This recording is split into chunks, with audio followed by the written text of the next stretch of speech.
nabasa mo na? Sino ba ang nagsabi? Ano pa ang nangyari? May balita, may balita. Sino ang titindig? Ano-ano ang panig? Sino ang magbabantay sa kulang at labis? Kung hindi ang balita, may puso lang nagbabalita. Kung hindi ang balita, may puso lang nagbabalita.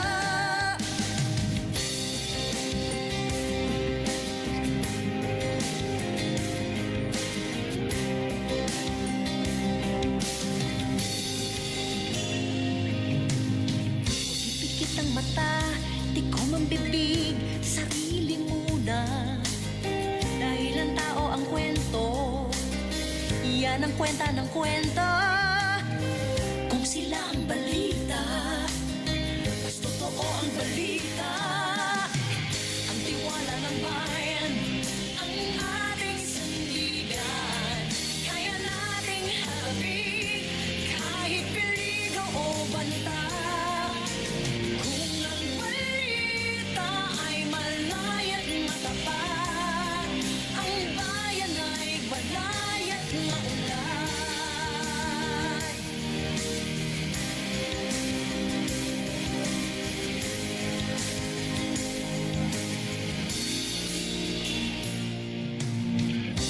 Manandaan sa malayang pamamahayag, titindig isang hanay, sama-sama sabay-sabay sa malayang balita, sa malayang balita.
Magandang umaga po sa ating lahat.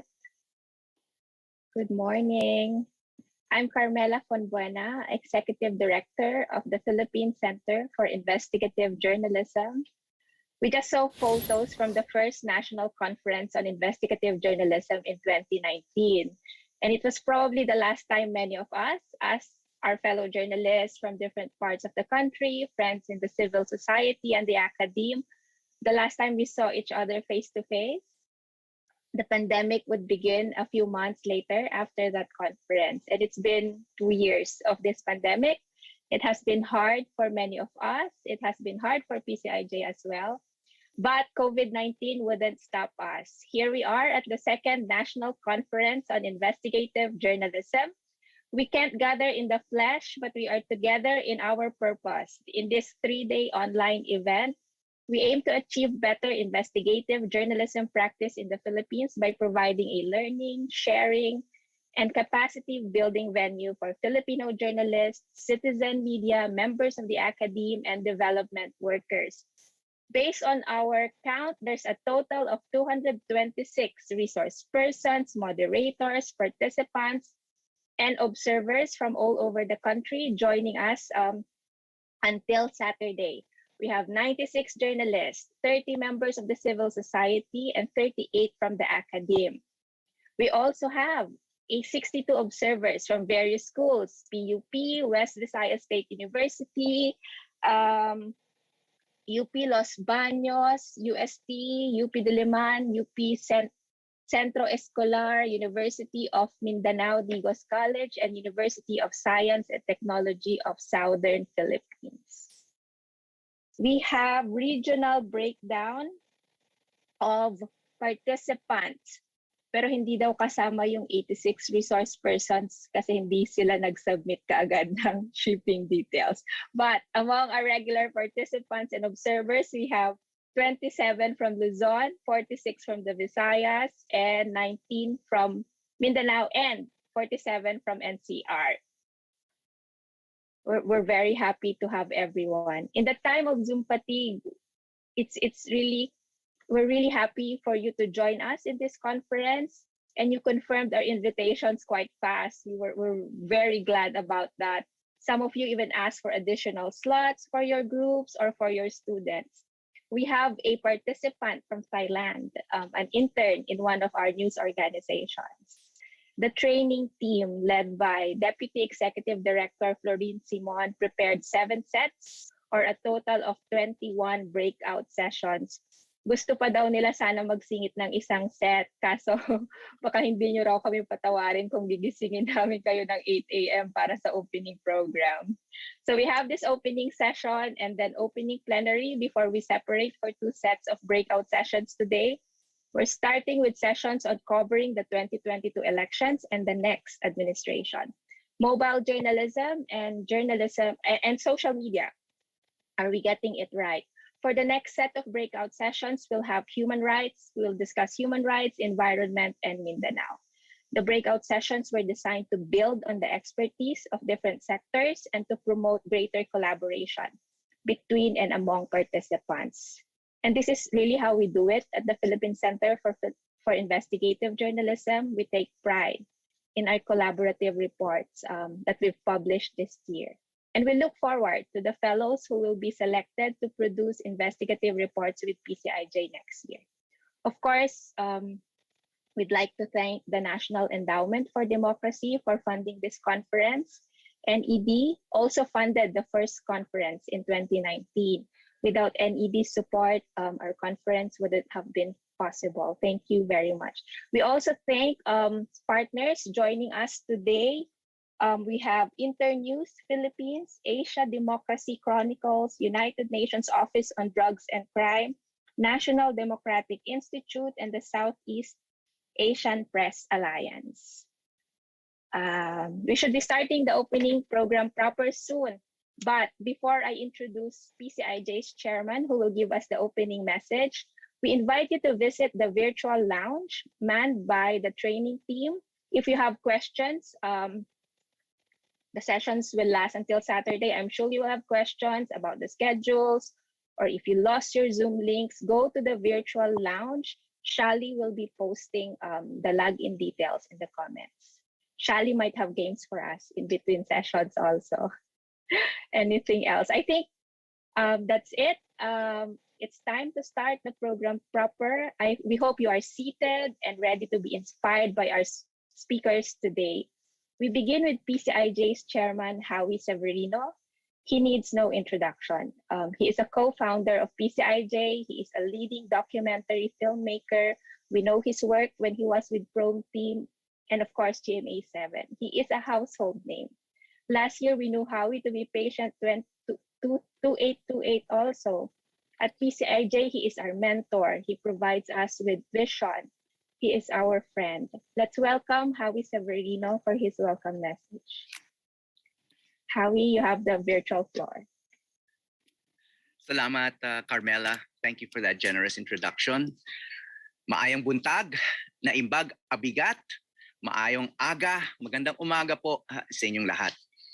On behalf of the PCIJ and my colleagues on the board, welcome. Welcome not only to our conference, but to a community. It's a community not only of journalists, but of like-minded people. People who will love the truth, even when it goes against what our leaders, friends, and relatives tell us. People who will love the truth so much that they will work extremely hard to find it. People who will love the truth, even when it hurts. As we all have found out, this can be the worst of times for journalists. We're being easily demonized. Lies and falsehoods spread faster than facts. And our profession is being devalued in the eyes of many. But the worst of times can also be the best of times. Because this is when we are most needed.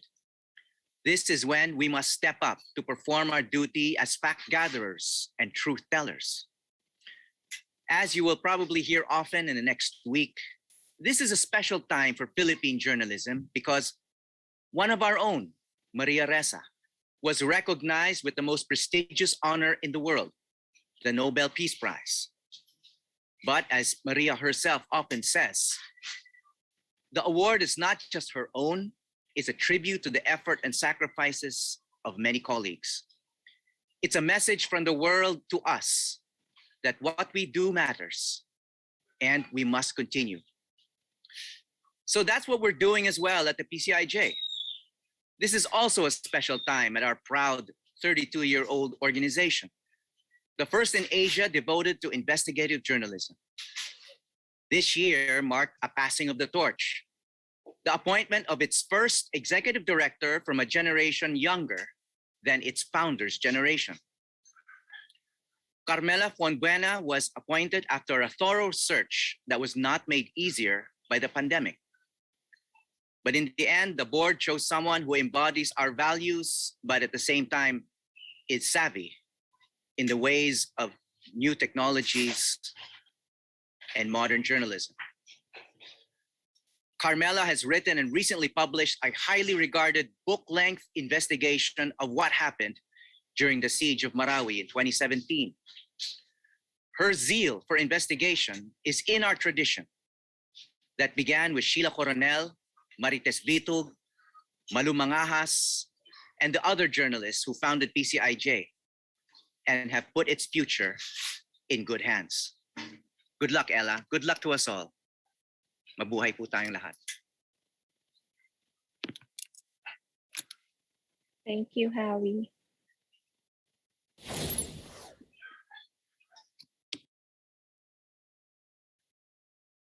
We are now going to play messages.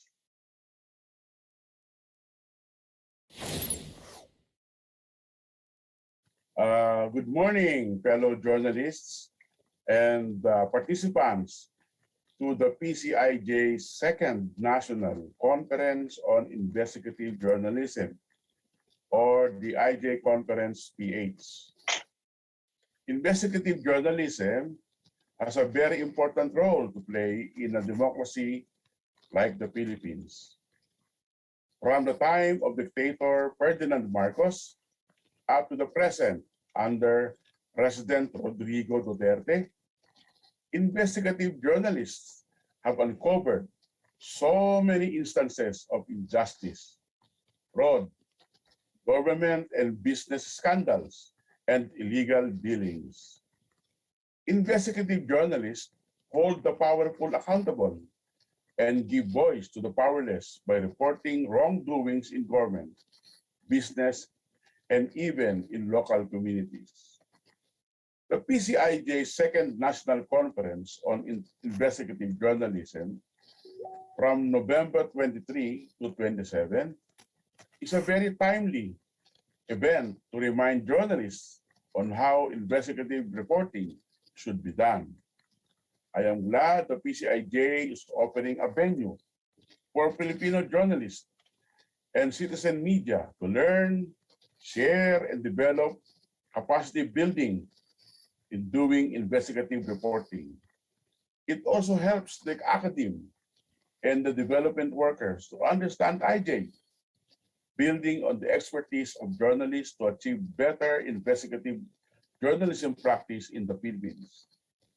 IJ requires considerable research and evidential backing in revealing fraud, corruption, and deceit. But it also involves a lot of risks, which not only at times jeopardizes the lives of the journalists, but even people close to them. The fact that journalists are prepared to go to such lengths in the public interests means that they are always accountable for their actions. Investigative journalists have to be very careful on how they work. Most journalists work under very clear journalistic principles and as a result, get good reports that make a clear difference. A good report may change a government, put criminals behind bars, or cause an organization to completely change the way it runs. There has been many evidence to show how a good investigative report has brought about social change. The value is clearly visible. In the Philippines, Reuters' series of stories about Duterte's war on drugs, which won the 2018 Pulitzer Prize for International Reporting, showed to the world the brutal killings of ordinary and poor street-level drug peddlers, couriers, and users. The Reuters investigation ran for 17 months, from April 2016, or before Duterte was elected into office, until December 2017, when it unmasked a group of police officers handpicked from Davao City to carry out more than 100 killings in the Quezon City area. It involved leather shoe journalism and data journalism to tell a story. It was a team effort. Journalists spent 12 to 16 hours in a poor communities talking to police, community leaders, victims' families, neighbors, non-government workers, priests, doctors, embalmers, and ordinary people to give life to a story, providing evidence of lapses in police operations. The former chief prosecutor of the International Criminal Court had lifted heavily from the Reuters report in her plea to investigate Duterte on crimes against humanity in June. Reuters was not alone. Other foreign and local news organizations and individual journalists have also reported on the war on drugs, winning awards both at home and abroad. The Department of Justice was also forced to make its own inquiry into the police role in the anti-illegal drugs operation. That's the importance of investigative journalism. Journalists should continue to do IJ to expose other injustices and wrongdoings. There will be more stories ahead, and I hope this conference will guide journalists on the big task ahead. Thank you and good luck.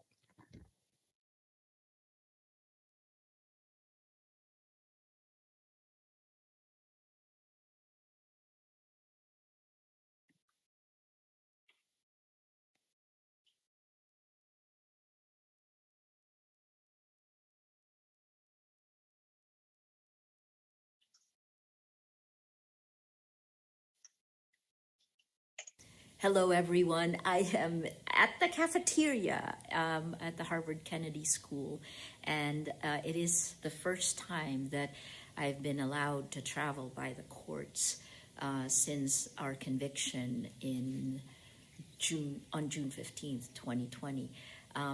You don't really know what freedom is until after you almost lose it.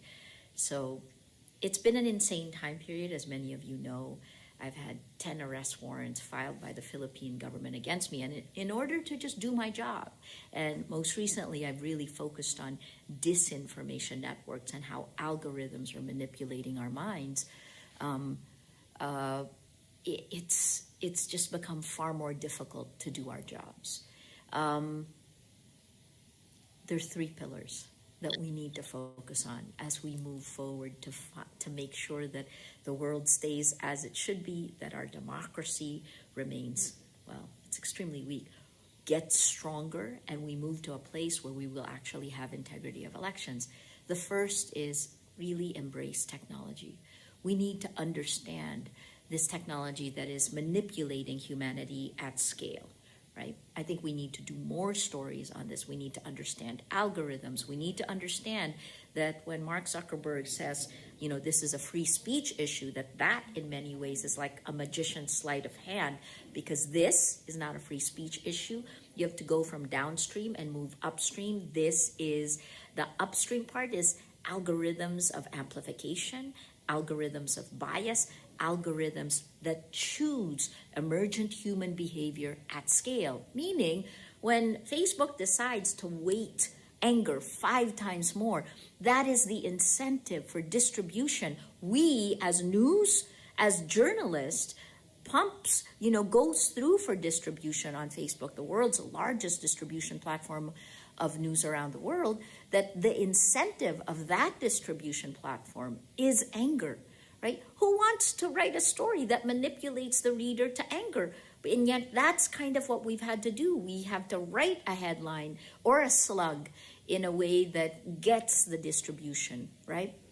And that's the first is, technology, the 3 pillars of Rappler: technology, journalism, and community. The elevator pitch when we were starting almost a decade ago was we build communities of action, and the food we feed our communities is journalism. So that tech part, extremely important. We're rolling out a new platform in November.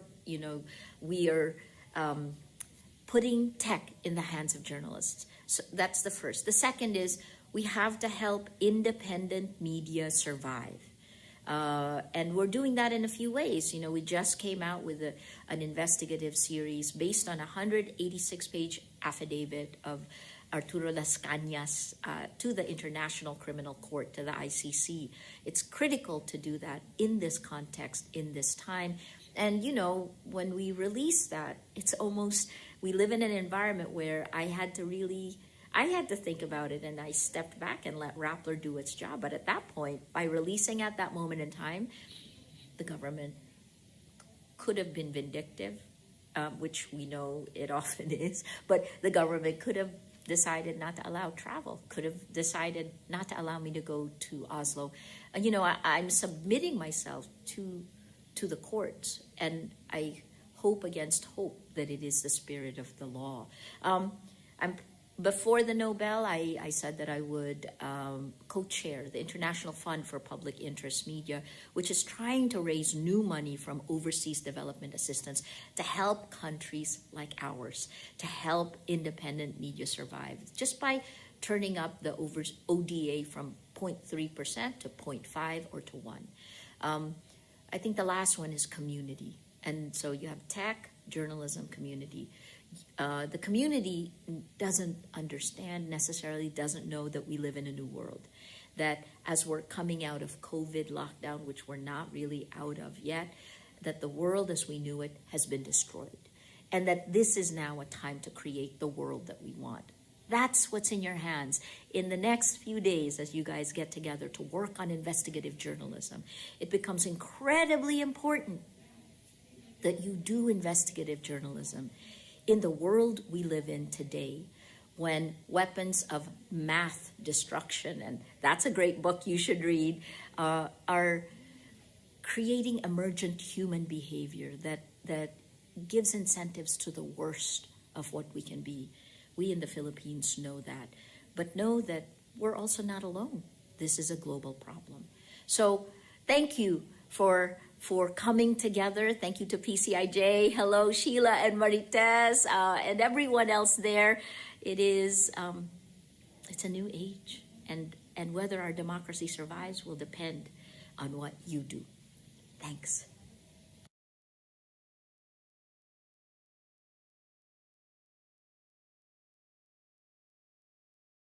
Magandang umaga sa inyong lahat. Napapanahon talaga ang conference na ito. 6 na buwan na lang at election na. Not since 1986 have elections and an independent press been so critical to our democracy and our life as a nation. As in 1986, we will be making critical decisions as journalists and as citizens about our democratic future.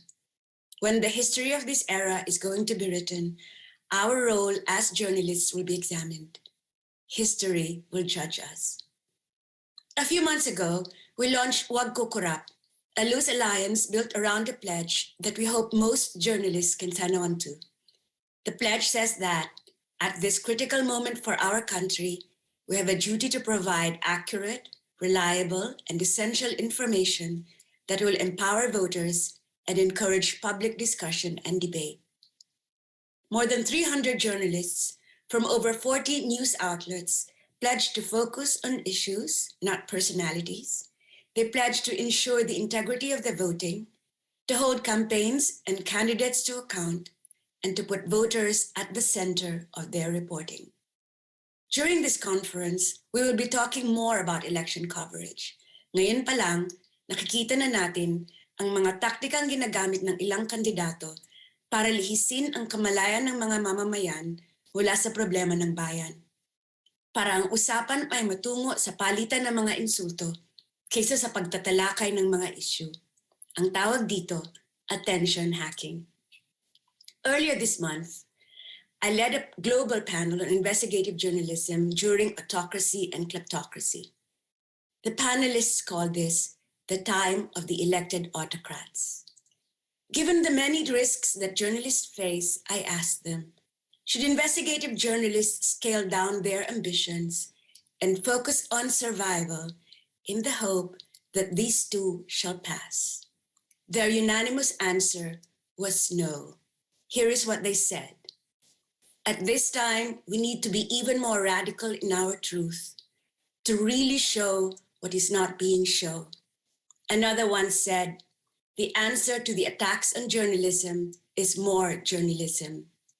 Even when impact is not possible, they said, the evidence dug up by reporters forms part of the record that will help historians, prosecutors, and voters in the future. The sheer act of investigative reporting is an act of hope and of faith in the possibility of accountability and an end to impunity. During the panel, the celebrated French journalist Edwy Plenel quoted the Italian philosopher Antonio Gramsci. During a time somewhat similar to ours, Gramsci wrote, "The old world is dying and the new world struggles to be born. Now is the time of monsters, and we are fighting the monsters." I'd now like to introduce you to our keynote speaker, who has been fighting the monsters for many years. My old friend and one of PCIJ's founders, Marites Dangilan Bitug. She's one of the country's most seasoned journalists. I first met her when she was with Business Day in the 1980s, where she broke stories that were forbidden in the Marcos-controlled press. Marites went on to be the editor of Newsbreak magazine and later one of the founding editors of Rappler. Marites has always been prescient about the pressing issues of our time. She has written several books that remain relevant to this day. Under the Crescent Moon, Rebellion in Mindanao was co-written with Glenn de Gloria. It examines the roots of the Moro Rebellion. Her book, Power from the Forest, The Politics of Logging, examined how politicians and well-connected business people have destroyed our forests. Shadow of Doubt, Probing the Supreme Court, exposed critical weaknesses in the highest court, weaknesses that remain obvious up to today. Marites fought 2 libel suits during the writing of that book that were filed against her by Supreme Court Justice Presbiterio Velasco Jr. Her most recent book, Rock Solid, detailed the legal history of the Philippines' historic victory against China over disputed islands in the West Philippine Sea. Marites has won a number of awards, including the Philippine National Book Award for journalism for her pioneering books. She also got the Courage in Journalism Award given by the International Women's Media Foundation for her expose on the plunder of Palawan's forests. Friends, please welcome Marites Dangilan Vito.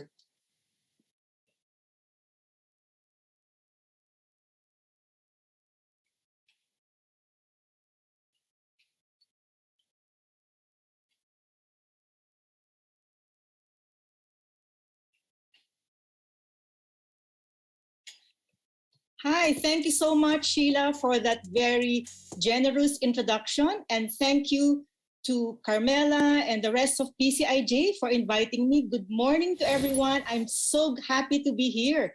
It's great to be with colleagues and friends, especially the younger journalists who are starting to chart the journalism of tomorrow.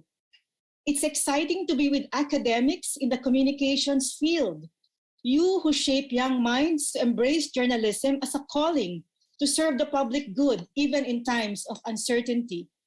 It's wonderful to be with representatives from civil society groups, you who are part of our community of resource persons, as well as amplifiers of facts, so that journalists' stories are acted upon, so that they may lead to change. The second National Conference on Investigative Journalism is timely. It comes at a critical juncture. In 6 months, we will be voting for a new president. At stake in the 2022 presidential election is nothing less than the future of our democracy. Dear friends, democracy is on the ballot. The good news is democracy is valuable to many peoples of the world and remains popular globally. A 34-nation Pew Research Center survey in February 2020 showed that support for democratic rights is widespread. But here is its worrisome finding, and I quote, "Commitment to democratic ideals is not always strong, and many are unhappy with how democracy is working. This is a red flag, and the consequences are dire. When democracy declines, civil liberties and freedoms are curtailed, and leaders are not held accountable. Nations become deeply polarized such that intolerance prevails, and the rule of law is broken. Governments give short shrift to the rights of citizens.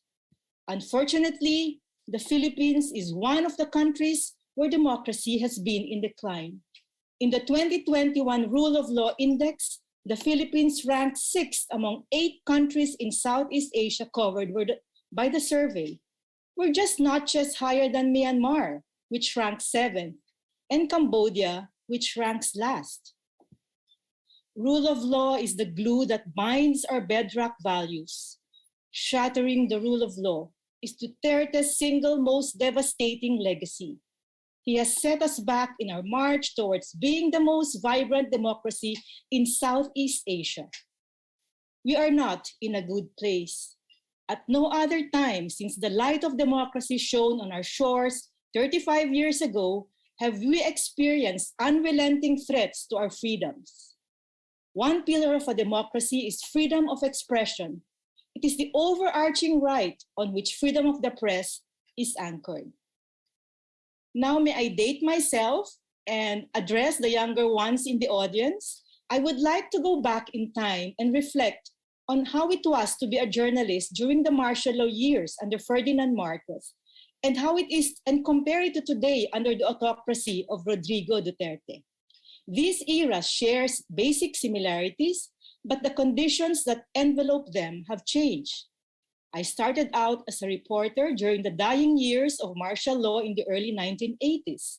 We lived in a world that was black and white. The enemy of the media was clear. It was martial law, it was the authoritarian rule of Marcos, it was the state. The single biggest threat to press freedom was a dictatorship. State censorship reigned. The rules were clear. No one was to write critically of the president, the First Lady Imelda Marcos, and the military. Media organizations were shut down, TV, radio, and print. Propaganda sheets took over, a monotone of government-friendly news and commentary. Opposition leaders, activists, including journalists, were jailed. The lines were drawn between the enemy and the journalists. When Ninoy Aquino was assassinated in 1983, a storm of protests washed over the country. The silence and docility of many years gave way to a flood of tears and anger. That was when the international community began to pay attention to the Philippines. The US, which was backing Marcos, started to distance itself from its ally. This gave the media some space. The alternative press, or mosquito press, noisy, buzzing in many people's ears, was born. These newspapers covered the opposition extensively, reported on stories that were critical of the Marcos regime. Xerox journalism thrived. This referred to photocopied stories in the foreign press about the Philippines. And in 1986, a popular revolt threw out the Marcoses. But decades later, they have taken their name out of the gutter and given it a new sheen. Today, underneath the trappings of a democracy such as free elections, an ostensibly free media, and the absence of martial rule, the media are under siege. The threats to a free press have returned in different forms with a vengeance. Again, this is the first time since 1986 that we are losing our grip on democracy, courtesy of an autocratic president who is using state agencies to weaken the media. Here's how his playbook works. He threatens the news media on two fronts, the owners and the reporters, through vile public statements. Then he lets loose government agencies like the Bureau of Internal Revenue and the Department of Justice on media organizations he hates. Add to this the use of state resources for disinformation to spread untruths about news outfits and undermine their credibility. Duterte was still president-elect when we saw a foreboding of what was to come. The case of the Davao reporter who asked a straightforward question to Duterte about his health and asked for a copy of his medical certificate stands out. In a victory rally, the president-in-waiting poured his ire on the reporter, saying he should have asked him the condition of his wife's vagina. A couple of years later, this intolerance surfaced again when Malacanang banned a Rappler reporter from covering Duterte. And not far behind are government bodies which either do the president's bidding or scramble to please him. Last year, as we all know, Congress shut down ABS-CBN, a big blow to Philippine media. Not only did it hurt thousands of employees, it lashed out at our freedom to report. Early in Duterte's term, the BIR filed tax evasion cases against the owners of the Philippine Daily Inquirer, the Prieto family, and Rappler. What was menacing was the order of the SEC to shut down Rappler. And the hand of the Justice Department, then under Secretary Vitaliano Aguirre, was apparent in the filing of a cyber libel case against Rappler for a story written in 2012, months before the cyber libel became law. And not to forget, beyond the media, Duterte used the courts to intimidate and silence the critics. Senator Laila de Lima has been in jail for more than 4 years. A sedition case continues to hang over the heads of some activists. When the coronavirus hit us in 2020, journalists began to fight a bigger battle as we faced the twin perils of Duterte's authoritarian rule and the pandemic. Remember what happened last year? Government cracked down on netizens for their social media posts supposedly critical of the Duterte administration. In Cebu, a film writer was arrested for her satirical message on the coronavirus. The Labor Department threatened to have a Filipino worker in Taiwan deported for her anti-Duterte posts on Facebook. These sent chills to the public. What was attacked was our freedom to speak up, to engage in discussions, to give our opinions on a range of issues, from the controversial and contentious to the safe and quiet. What happens then to our cherished freedom to express our ideas?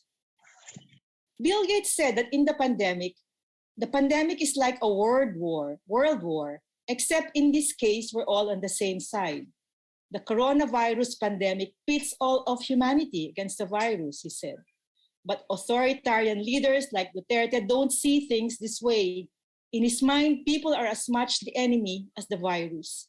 This stems from his narrow worldview, whereby he sees the pandemic from a single lens, that of public order. That's why we witness the heavy hand of the police during a crisis that demands an extensive public health response. There was a time last year when more people were arrested, warned, and fined for violating the quarantine than those who were tested. At least one life has been lost. A former soldier was shot dead by the police when he supposedly attempted to breach the lockdown. This happened after Duterte said, "Shoot them dead," referring to quarantine violators. With this forbidding atmosphere, new and old laws were used to go after people who criticized Duterte and his response to the coronavirus outbreak. There was the first Bayanihan Law, which endowed the president with special powers and opened the floodgates to the state to go after those who supposedly spread false information regarding the COVID-19 crisis. As if this was not enough, then the zealous Justice Secretary issued an order authorizing the NBI to investigate alleged deliberate spread of misinformation and fake news on the coronavirus. But here's the irony. No less than Duterte and his Health Secretary, Duque, have made false claims on the coronavirus. It is good to remember that the state can only clamp down on free expression when what we say poses, and I quote, "clear and present danger." And this is a high bar to hurdle. In fact, the Supreme Court has set 4 instances when the state may impose punishment: pornography, false or misleading advertisement, advocacy of imminent lawless action, and danger to national security. But with a government that puts public order on a pedestal above everything else, it is really up to us to protect our freedom of expression. Thus, this gathering of journalists, academics, and civic-minded citizens is one way of protecting our freedom of expression. It is one way of helping our democracy flourish. Journalism's big and noble mission is to change things, to improve the conditions in our communities, to make lives better. This may sound too lofty, something better left to government officials, politicians, and policymakers. But no, this is ours as well. My generation learned in school and in the practice of our craft that we're merely supposed to inform the public on the news of the moment, of the day, to bring them bits and pieces of newsworthy events and personalities. And columnists and editorial writers should just air their opinions and positions on crucial issues. All this so that our readers, viewers, and listeners can make informed decisions. Sure, that still holds true today. But the times, they nudge us to move a step forward and aim for change, that the informed decisions lead to electing politicians who are honest, who care about lifting our standard of living and not theirs alone, who seek to narrow the cavernous gap between the wealthy and the rest of us, who work to provide the basic services so that we live our lives with decency and dignity, those who do not rule with impunity, and those who just want to perpetuate their families in public office. Thus, I've always believed that journalists should move a step forward and aim for change. Here's where investigative journalism can make a contribution. The PCIJ, which was born in 1989, just a few years after the country regained its democracy, stands behind this core mission. As other speakers have said, a lot of work goes into investigative reporting. But the results, the reforms we aim for, do not happen quickly. no action, no change takes place, sometimes even after we'd written consistently about malfeasance in certain institutions and by officials for whom integrity is completely alien territory. I have once likened our work to throwing pebbles into still waters, each pebble creating ripple upon ripple until it reaches the shore. This is what happens every time we write a story, but many times the ripples go unnoticed, quiet as a whisper. Thus, I've learned to take the long view. Change doesn't come swiftly and in dramatic ways. Change can be incremental. It builds up and swells when communities and journalists, like what we have today, connect to make change happen. We all need to work together, reporter and teacher, editor and academic, activist and journalist. I'm really glad this conference has brought us all together. Good luck and more power to all of us. Thank you for listening. Thank you, Marites. And we thank all our speakers for inspiring us with their messages. We need this energy as we approach next year's elections and prepare to fight for democracy, for press freedom, and human rights.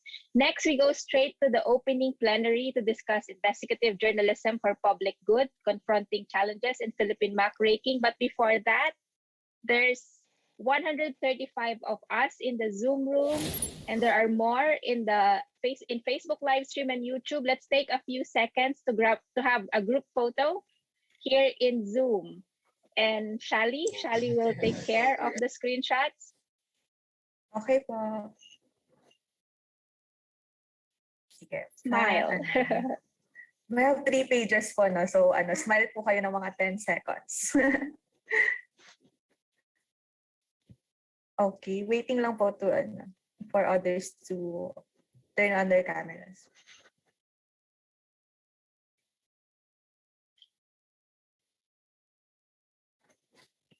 Okay. 1, 2, 3. Okay. Next page po tayo.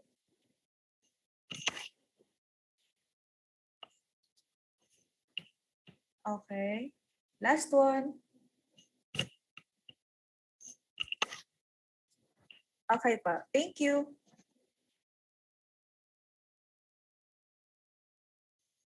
Thank you very much. See you in the next session, the opening plenary.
Narinig mo na ba?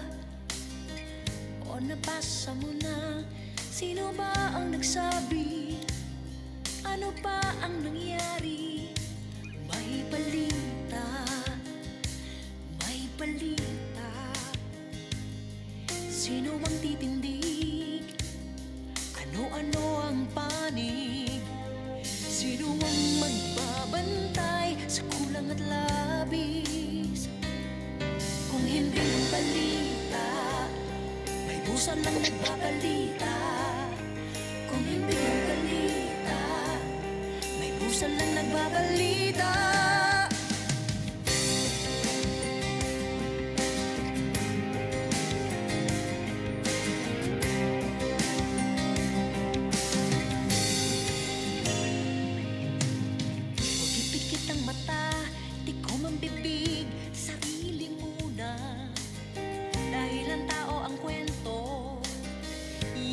magkwenta ng kwenta. Kung sila ang balita, mas totoo ang balita. Ang tiwala ng bayan, ang ating sandigan. Kaya nating harapin kahit peligro o banta. Kung ang balita ay malaya at matapat, ang bayan ay balaya at maunlad.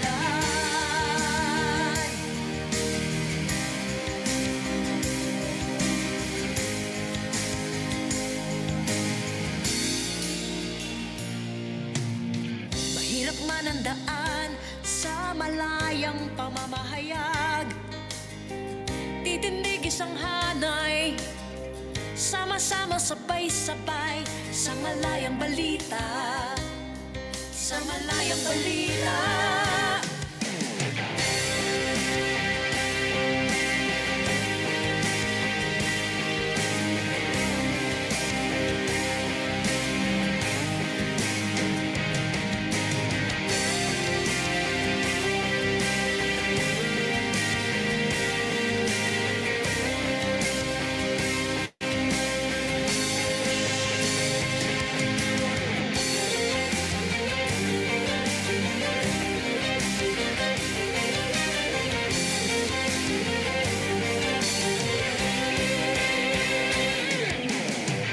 Ang tiwala ng bayan, ang ating sandigan. Kaya nating harapin kahit peligro o banta. Kung ang balita ay malaya at matapat, sa malayang balita, bayan ay malaya at maunlad.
Okay, just a little sound check. Can everyone hear me fine? Okay. Yes. Yes, Magand- ma'am. Okay po. Magandang umaga sa ating lahat. Good morning, everybody. I just briefly ran through the people, the participants, the names of participants, and ang thought bubble ko lang talaga is, ang tagal na natin, no? It's been a long time, friends. Welcome to this, to our opening plenary session. And this is one sponsored by the Freedom for Media and Freedom for All Network. I'm Inday Espina Varana. I'm head of regions at Rappler.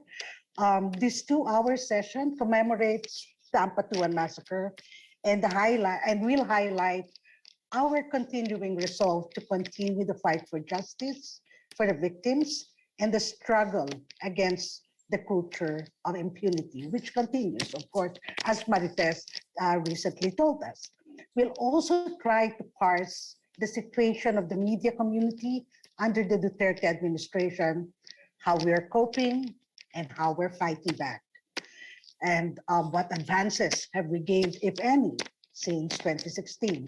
We have two main speakers. The first, Melinda Quintos de Jesus, is the Executive Director of the Center for Media Freedom and Responsibility.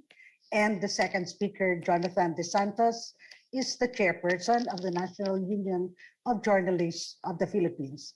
We have three panelists for this session. And number one is Ariel Sabelino, the Executive Director of the Philippine Press Institute that has spent the last almost 2 years, no, giving forums and seminars to different journalist communities. And Carmela Convena, of course, the executive director of the Philippine Center for Investigative Journalism, and joining us also later, Caroline Arguillas from Mindanao, the editor-in-chief of Mindan News. Hindi ko na papahabain to dahil alam ko very interested tayo makinig, no? So we'll start first with Melinda, and then we'll follow with Jonathan De Santos. Melinda?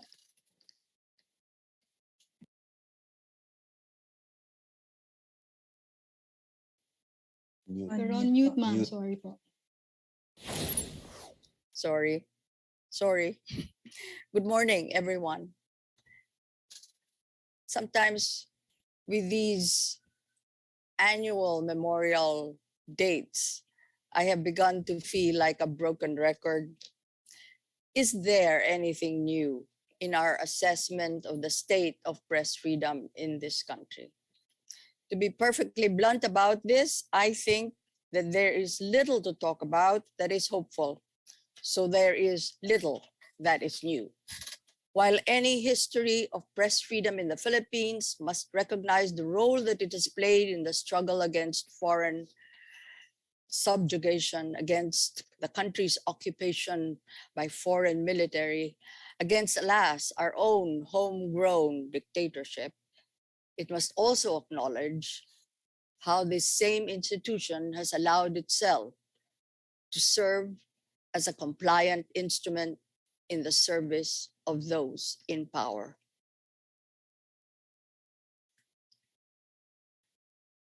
The free press as a fourth estate of democracy has power. And this power has not always been exercised on behalf of the poor and of the many who are marginalized in Philippine society, meaning that it has not been as much on the side of democracy as expected. Hunger, poverty, lack of opportunities to work, all these hinder the growth of citizenship, the active engagement of ordinary people, especially those who are poor and powerless, to engage in public life, to be able to raise their voices so their needs and concerns can be heard. The press, however, is not always there where the people are. Journalists are more often than not assigned to the beats, the departments and agencies where officials rule and reign, and the press then slip into the habit of reporting what these officials have to say. More often than not, the news may be mostly about those who are in power and can be completely cut off then from the public, ordinary people whose interests both government and the press are sworn to serve. Even more disturbing, some of its members, not all, but enough, can weaken the institution and may be part of the problem. That getting so close to the centers of power, they too may be involved in the practices that weaken democracy, corruption, fraud, deceit, and disinformation, all the disturbing practices that counter the success of our Philippine democracy.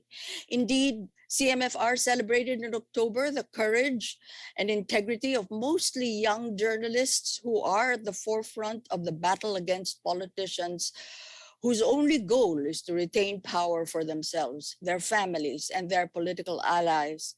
CMFR has always felt that holding up their examples might help the public identify and support them and the news organizations that make their work possible.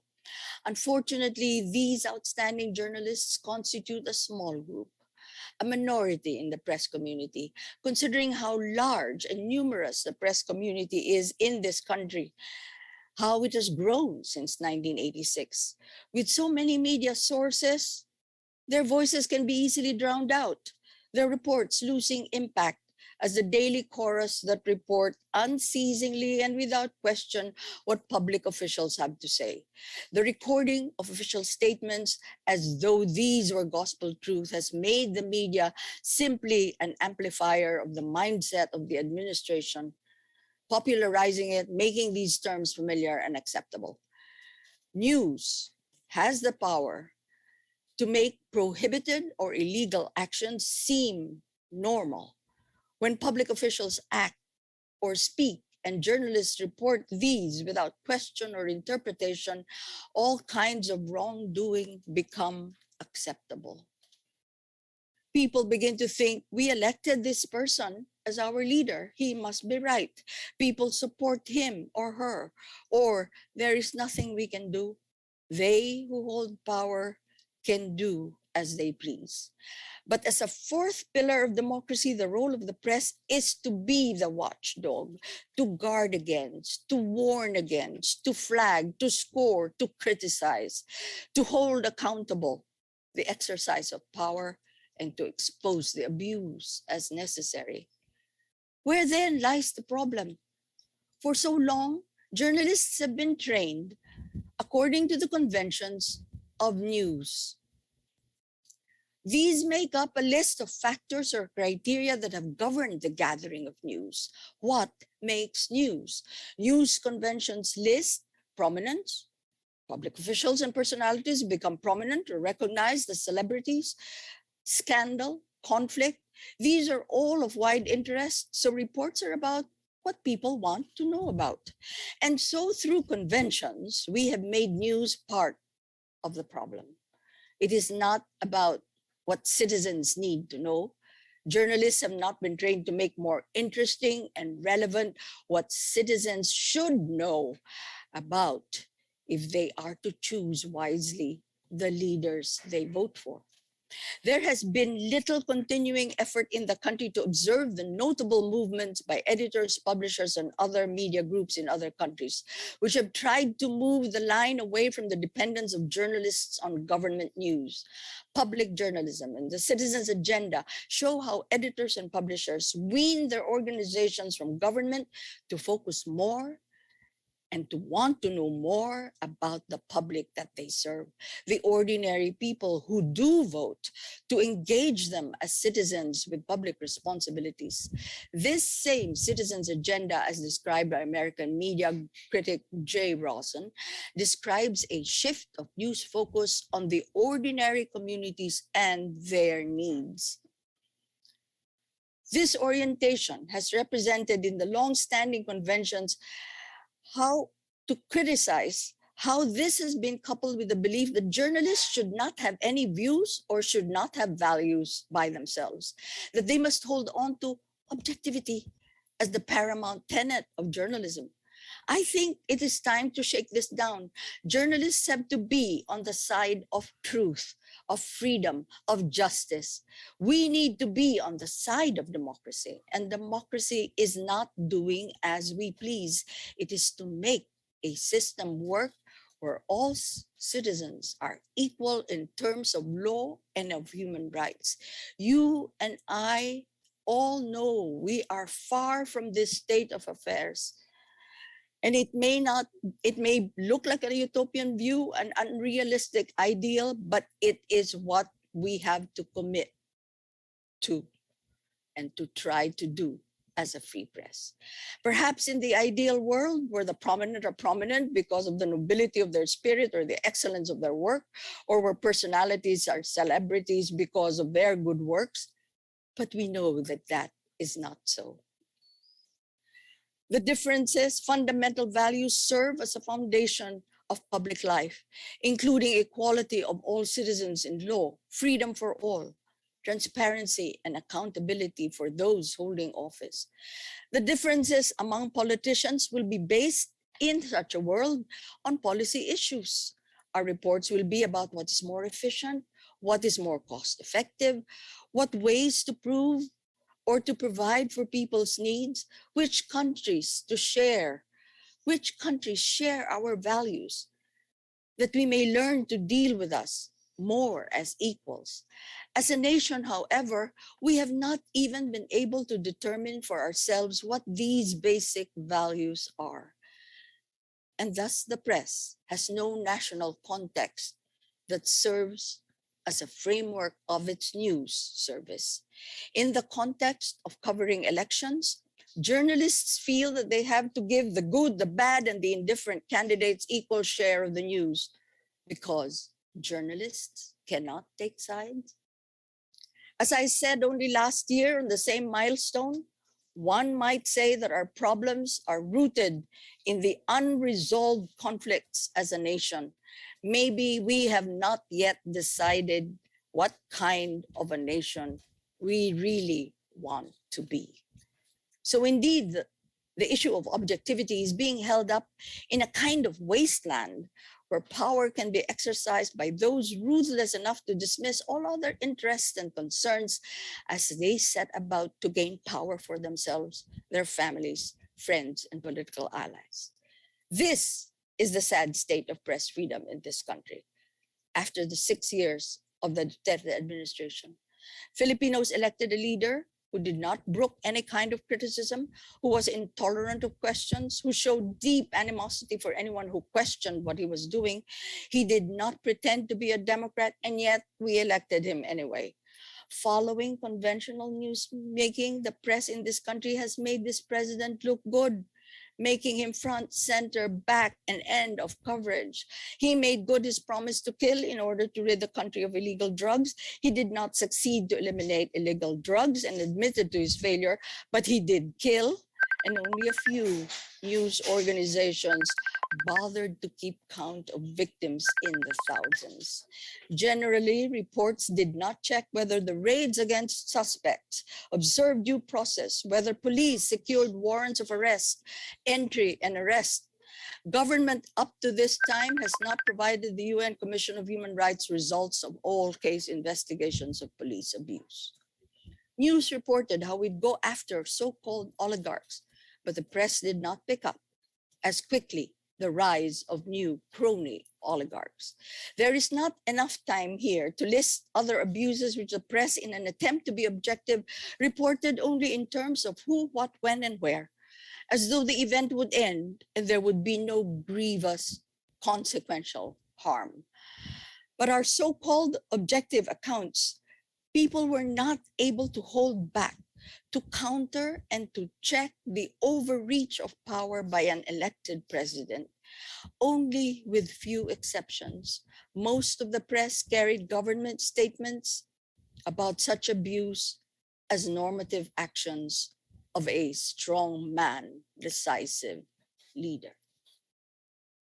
Veiled in so-called objectivity, news quotes of government statements fail to tell the story as it really is. Indeed, a report on the state of the press should include an assessment of the performance of the press, and this is what I'm doing this morning. The weakening of an institution, not caused only by external attacks. The loss of press freedom can come from internal weakness as well. The lack of courage, the fear of outcomes for going after sensitive or forbidden stories. I am putting this at the outset of my report. Our monitor of press freedom must include this as part of the state of press freedom. When reports record without question or interpretation what government is saying, it passes it off as truth. In so doing, the press fails as a watchdog of power, abandons its critical function to test the truth, to check it, to point out the folly, to point out the wrongdoing. In this, the free press serves not the people, not public interest, but provides news that serves the need of those already in power. In 2018, CMFR listed the stories which lacked follow-up reports or were underreported. And these are some of those themes that never really got reported fully. Among them, lengthy delay on the rehabilitation of Marawi, changes in law such as the Human Security Act, the influence of securitization of police and military, the LUMAD and military NPA issues, dispersals and arrests related to protests on Endo issue.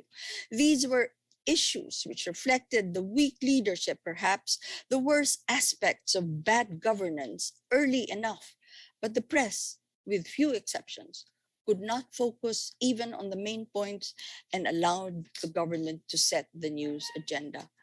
And so we tracked the silent media. The issues in 2021 included failed pandemic response, climate change issues, power and energy, etc., etc. CMFR notes that the media only report on provocative or sensitive issues when other actors initiate fora, reports, or investigations, such as those held in the Senate, even if there are numerous other angles with which to pursue these other concerns. With the press as submissive as it has become to the government agenda, how has government treated journalists and media practitioners? As I said in the beginning, the database has not shown any change in the administration's treatment of the media. Based on the consolidated data by CMFR and NUJP, 229 incidents were recorded as reported from June 30, 2016 to November 17, 2021. Journalists have been slain under the Duterte administration. These include various levels of harassment, verbal and physical assault, intimidation, libel, and the banning of journalists from coverage. 21 journalists were killed in the line of work. 6 were killed during the COVID-19 pandemic, 4 in 2020, 2 in 2021. All were males. 15 of those were killed, worked in radio, 5 in print, and 1 online. 10 of those who were killed were from Mindanao, 8 from Luzon, and 3 from the Visayas, 5 from the Bicol region, 4 each from Soc-Sargen, Central Visayas, 2 each from the Ilocos region, Western Mindanao, Caraga, and Davao region. The consolidated data shows 208 other threats and attacks against journalists from June 30, 2016 to November 17, 2021. CMFR notes the high number of cases of intimidation against journalists and media workers, including red tagging, surveillance, threats to file cases against journalists, doxing, and extortion. 30 from June 2016 to 17 November 21, there were 52 cases of intimidation. 30 were incidents of red tagging, 5 incidents of surveillance, and these surveillance includes police visits and vehicle tailing. Libel cases were also among the top reported cases. 37 cases of libel and oral defamation, 8 cases led to actual arrest. 18 of these were online libel. For online harassment, 20 reported cases were only from 2017. CMFR notes that online attacks and harassment continue and are far more than the numbers actually recorded because not everyone reports. Journalists battle online trolling every day, including death threats through direct messages, as well as in the comment sections of a news organization's social media page. One of the most recent cases happened on November 15, 2021, when an overseas Filipino worker sent messages to ABS-CBN reporter Christian Esguerra, threatening to bully his wife and his family and to track them down because of Esguerra's line of questioning on his program after the fact. The upcoming elections open different kinds of online bullying and threats against the media, especially from supporters of different political candidates. Perpetrators of all kinds of attacks and threats. CMFR would also like to flag the increased involvement of state agents as perpetrators, with 117 out of 229 cases, including killings. Who are these state agents? 39 from LGU, 35 from police, 35 from national government, 8 from military. In conclusion, as we prepare for the 2022 elections, we need to acknowledge that while the attacks and threats initiated by state agents or supporters of government, the internal weaknesses of the press as an institution, as a community, as a service, lie at the heart of what ails the free press in the community. The fault is in a practice that can easily serve the purposes of those in power, state power. We need to acknowledge this before we can move forward to do anything effective about it, and to be able to call on our allies in civil society and in the rest of the society, and hopefully for the youth in their numbers. So while we record the attacks and threats, CMFR hopes that there will be enough. It doesn't have to be everyone, just enough journalists to constitute a critical mass who can make a difference, getting together to agree on the steps to take so journalism in this country can assist to restore democracy, starting with elections in 2022. There is this younger generation that knows now what it is like to be harassed and afraid to be a journalist. The electoral pledge that puts the concerns of the citizens at the heart and core of its coverage, checking the agencies assigned to protect the integrity of the vote in 2022, reporting on the record of service of those seeking the vote. This is the first crucial step. It is time to take sides. We need to be on the right side of history, to stand for our democracy for the sake of Filipinos we claim to serve. Thank you very much for the time you have given me this morning.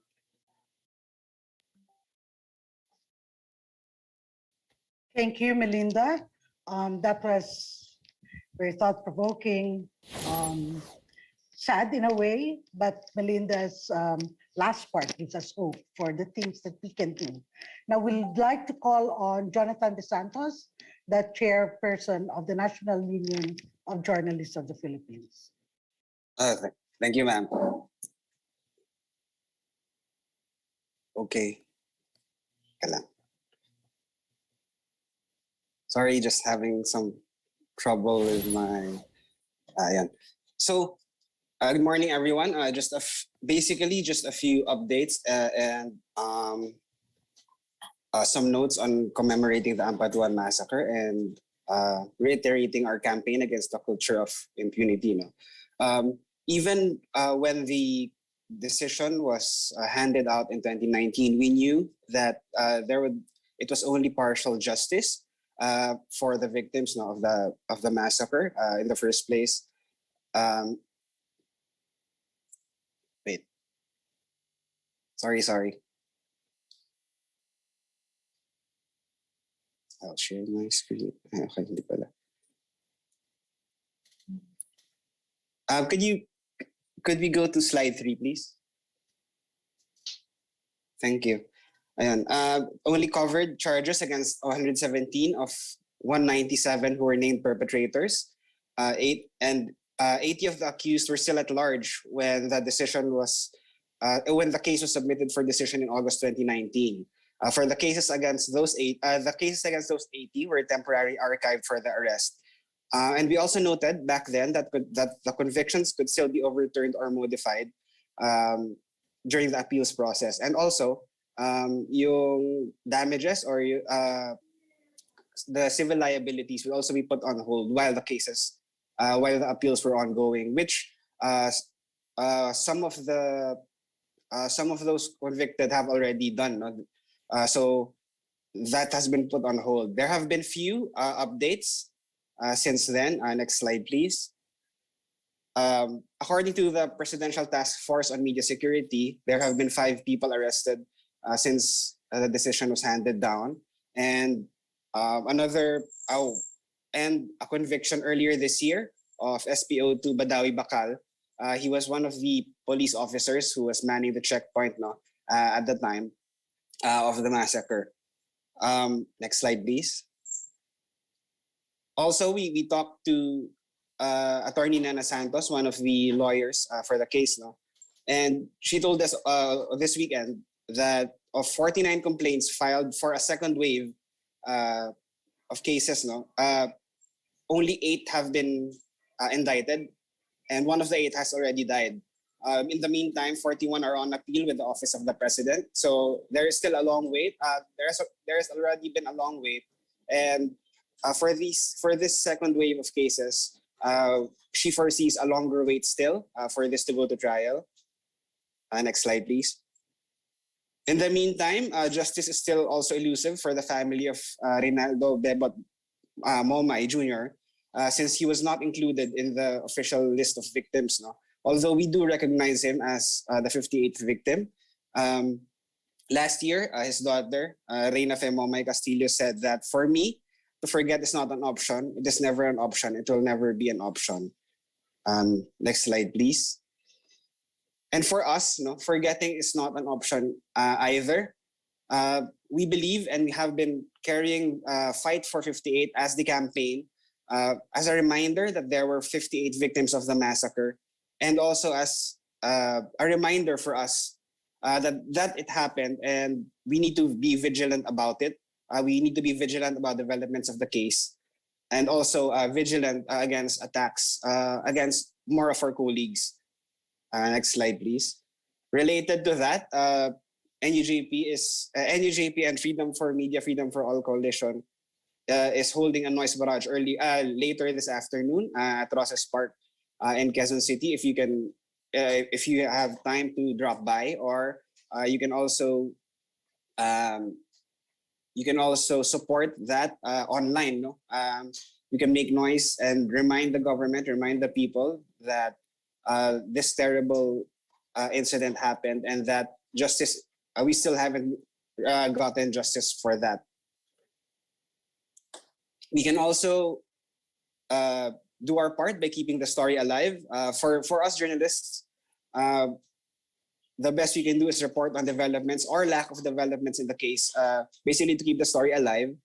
And although we remember the massacre every year, updates and reports will help keep the public's eyes on the case, and also give the family hope and strength to hold on, to keep pushing for justice in this case. In the meantime,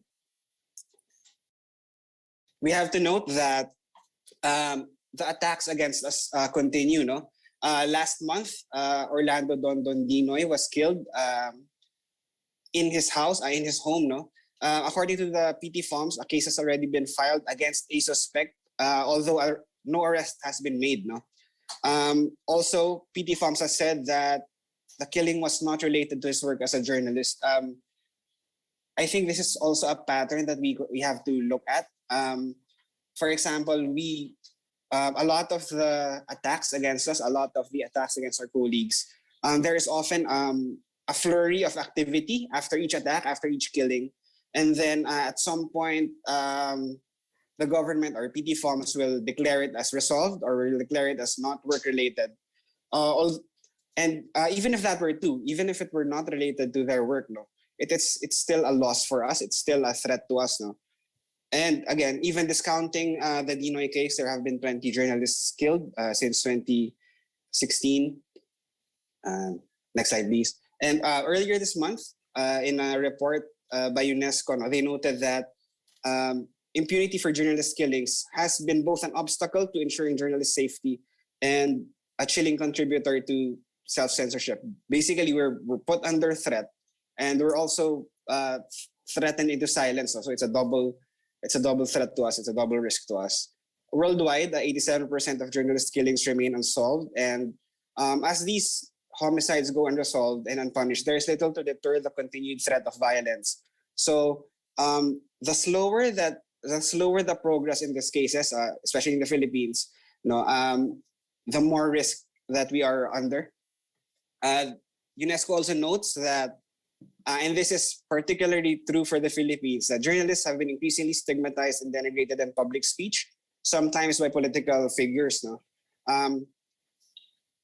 So this vilification increases the risk of threats and violence against us and undermines public trust in the credibility of journalism. There are a lot of factors in the attacks against journalists, but we cannot discount that there is an enabling environment where we are easily labeled as prostitutes, as enemies of the state, as propagandists, and these tend to justify or excuse the attacks against us, or tend to make the public believe that if something happens to us, we deserve it.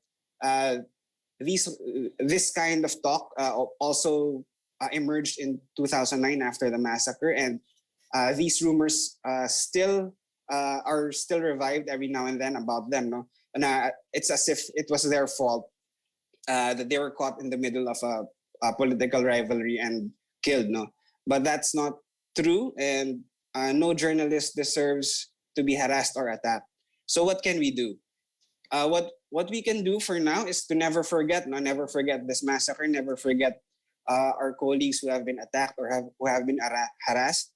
We can also take steps to be safer in our coverage and be more ethical, because the narrative that the media is corrupt, that the media is problematic. There are instances where this is sometimes true, and often these are the incidents that stick to the public's mind. So the more ethical we are, the less chances there are of these incidents happening.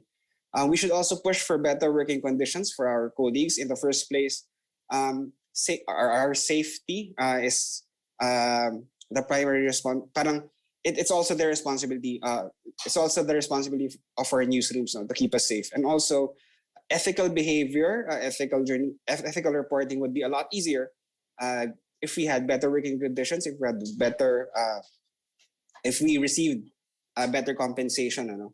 And the best step we can do also is to support each other against these attacks. For example, earlier last week, the Pinoy Media Center reported that their website, or the website of Pinoy Weekly, was the target of DDoS attacks. These are attacks that we should condemn, and we should send support for each journalist who is under threat. Finally, further in support, we are also NUJP is relaunching its mass media campaign to gather funds for a legal fund for journalists who are facing legal troubles. So we are relaunching that today, and hopefully we can all support that. If you already have a mask, it would be great if you could wear a mask, and if you could take a photo of yourself wearing that mask and posting that online, just to drum up support for the campaign and for our colleagues. Okay, that's all for me today. But we would also like to take a moment of silence. We are marking this commemoration, or this anniversary of the massacre, without one very important colleague and friend who was there from the very start. He was taken from us earlier this year. Our former chair, Nonoy Espina, and we also lost a lot of other colleagues to the pandemic. So we would like to share this moment of silence to remember them before we move on to the forum.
Okay, thank you for listening and thank you for that moment of silence. Looking forward to discussion later. Maraming salamat, Jonathan. And we're going to ask two of our panelists right now to give short reactions before we jump to the Q&A proper. No? So we'd like to call first on Ariel from the Philippine Press Institute, to be followed by Carmela from PCIJ. Ariel? Maraming salamat, Tita Inday. Thanks, PCIJ, for having Tita in this panel. To all the participants, magandang araw po sa inyo lahat. Sana po marami tayong matutunan sa conference na ito at sa balitaktakan at huntahan na mangyayari. Kanina nga, it's a sad situation in the Philippines, as already mentioned by Ma'am Melinda. Minsan pag pinapakinggan natin si Ma'am Melinda, sabi nga niya, broken record na daw siya. No? Kahit kami naman, pa nag-ubipit tayo paulit-ulit. Pero kailangan pa rin ituloy namin yung conversation, usapan. I think more than the physical violence already has been monitored by NUJP, by CMFR, nakakasindak din yung or nakakahindik din yung violence against truth or on truth, na offensive ang violence on revisionism, ang fake information, at ang social media manipulation.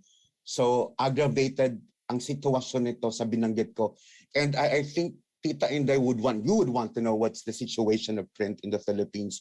Even before the pandemic, the newspapers, I'm specifically talking about those outside Metro Manila, were already struggling as we speak about their conditions today in the pandemic.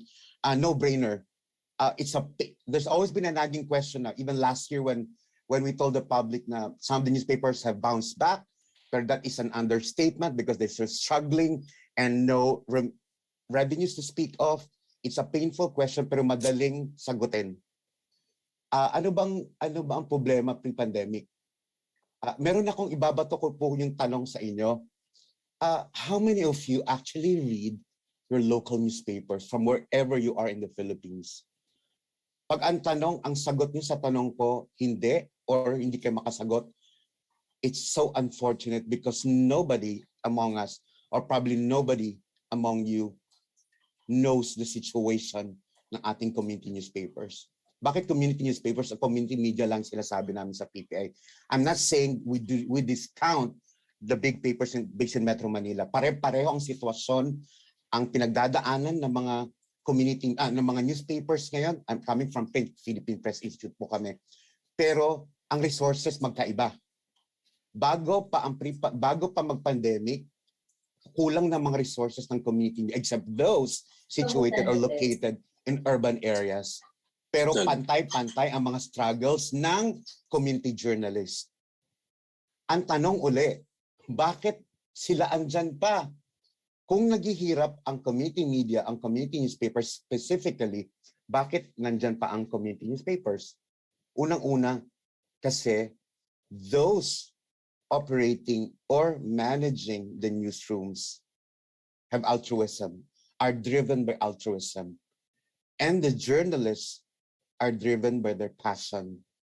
Kaya andyan po sila. Pero to speak about revenues, wala. Okay? Saan sila kumukuha ng kanilang revenues? There is meager advertising locally. Pero as I said, getting by is an understatement. And hopefully, yung calling out support from the public means reading your local newspapers. Number 2, supporting local journalism. Number 3, please find time to engage with your local journalists para mapabuti ang ginagawa ng mga journalists. Para kasama kayo sa storya, para kasama kayo sa pagpapalawig ng journalism sa bansang ito. Binanggit na ni Ma'am Melinda kanina, ang hirap pag-usapan ang journalism pag kumakalam ang sikmura, pag kumukulo ang siyur. Totoo naman yan eh. But the good thing is, we need to support each other.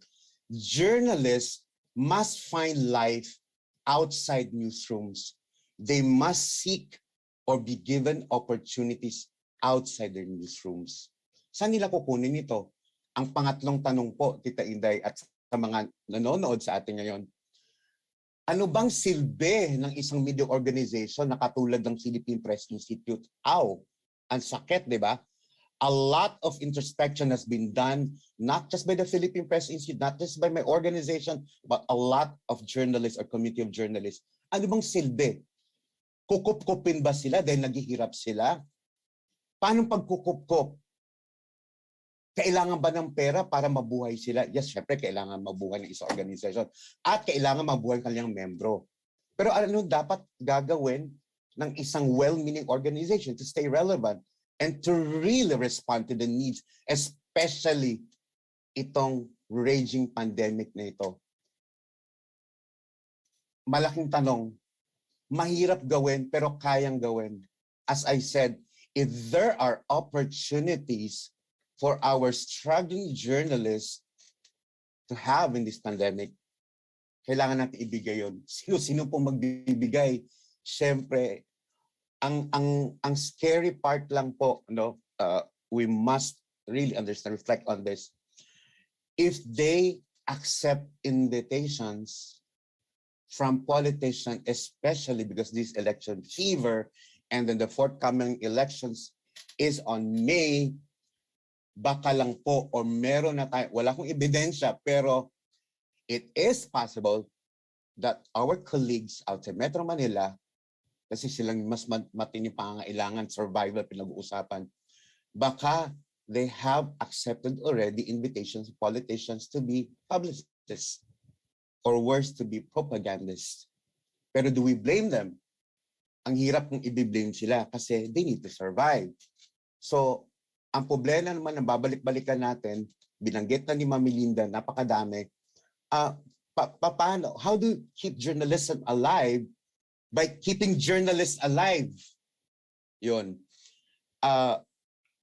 Those are things to reflect on, not just by the Philippine Press Institute, not just by the members of FMFA, but by the public as well, to consider making journalism survive against the backdrop of the pandemic, against a populist leadership.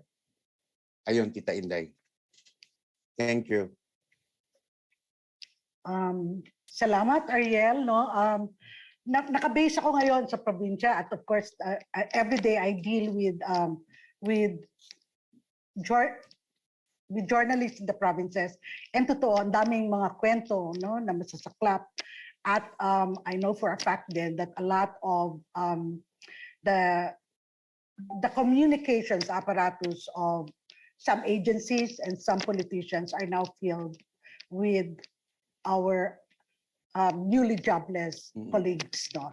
So, isa yan. Pero ngayon, kausapin muna natin, pakinggan natin si Carmela Fonbuena ng PCIJ na marami siyang siguro, Carmela, I know that PCIJ has, and PTI for that matter also, has been trying to help journalists in different regions, no, to work together. No? Ito yung outsider newsroom. So, siguro magandang marinig namin from you din. Oo, Ma'am Inday, yung siguro importante from the opening section and the opening plenary today, yung speakers natin showed us how democracy in the Philippines talaga is in decline, and that the times require courage from all of us. This opening plenary is sponsored by the Freedom for Media, Freedom for All Network. Tayo-tayo to, si Ma'am Melinda, si Ariel, PCIJ, and UJP.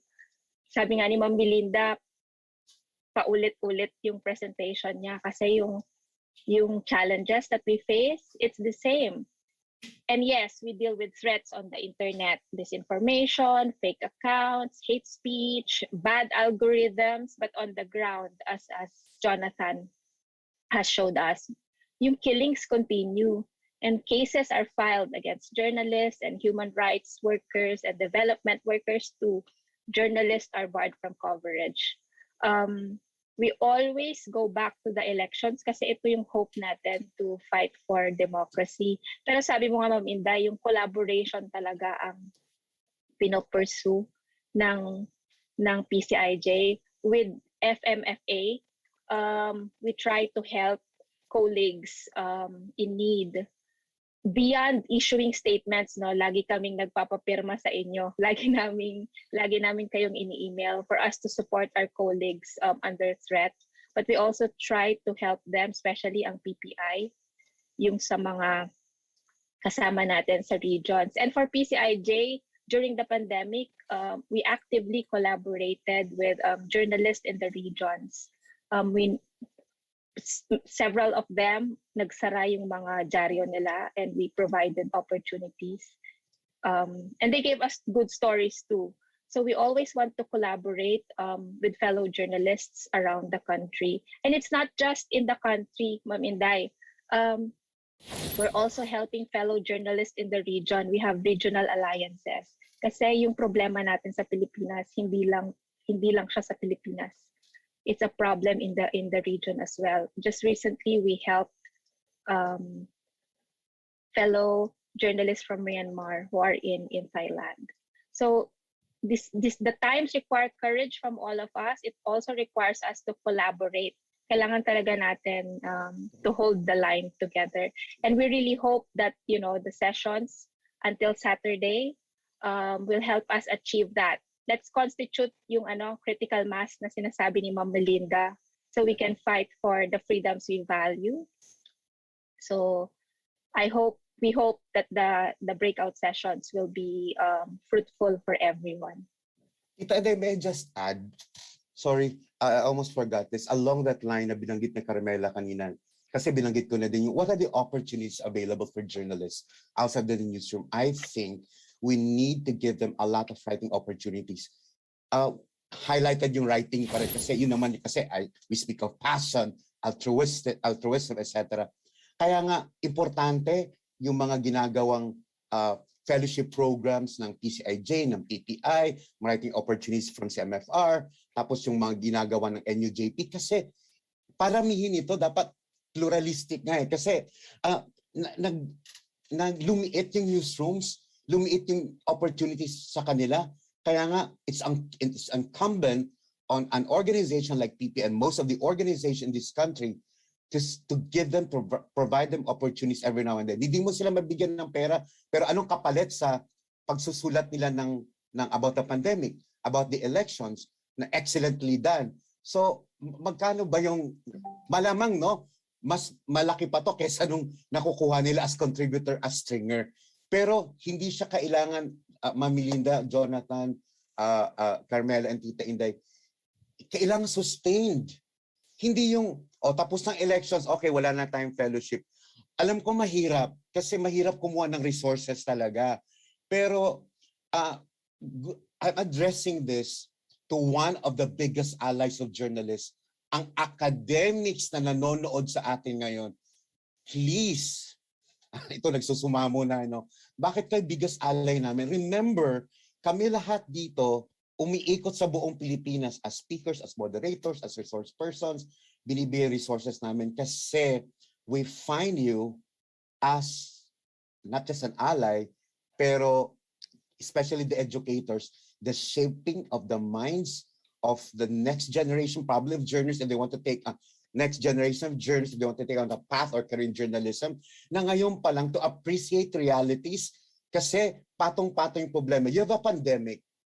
Meron kang problema sa statistics ng killings, violence, harassment. Meron kang problema sa gobyerno. All of this, halo-halo na, mas masakit, mas mabigat pa, not just for any other organization in this country, but for any singular journalist out there who wants to survive and who just wants to tell the story of any individual who is powerless.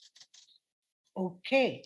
Thank you for that, Ariel. Babalikan natin mamaya yung collaborations with other sectors. But for now, I'd like to ask si Melinda. Melinda, a couple of times you mentioned the perils of the press parroting claims of new subjects, absent a critical lens. Now, we've also seen a pattern of news subjects deliberately trying to skirt media by using social media strategies to speak directly to their base. Of course, President Duterte being the main example of this, but we've also seen this increasingly among local government officials, lalo na papunta na sa election.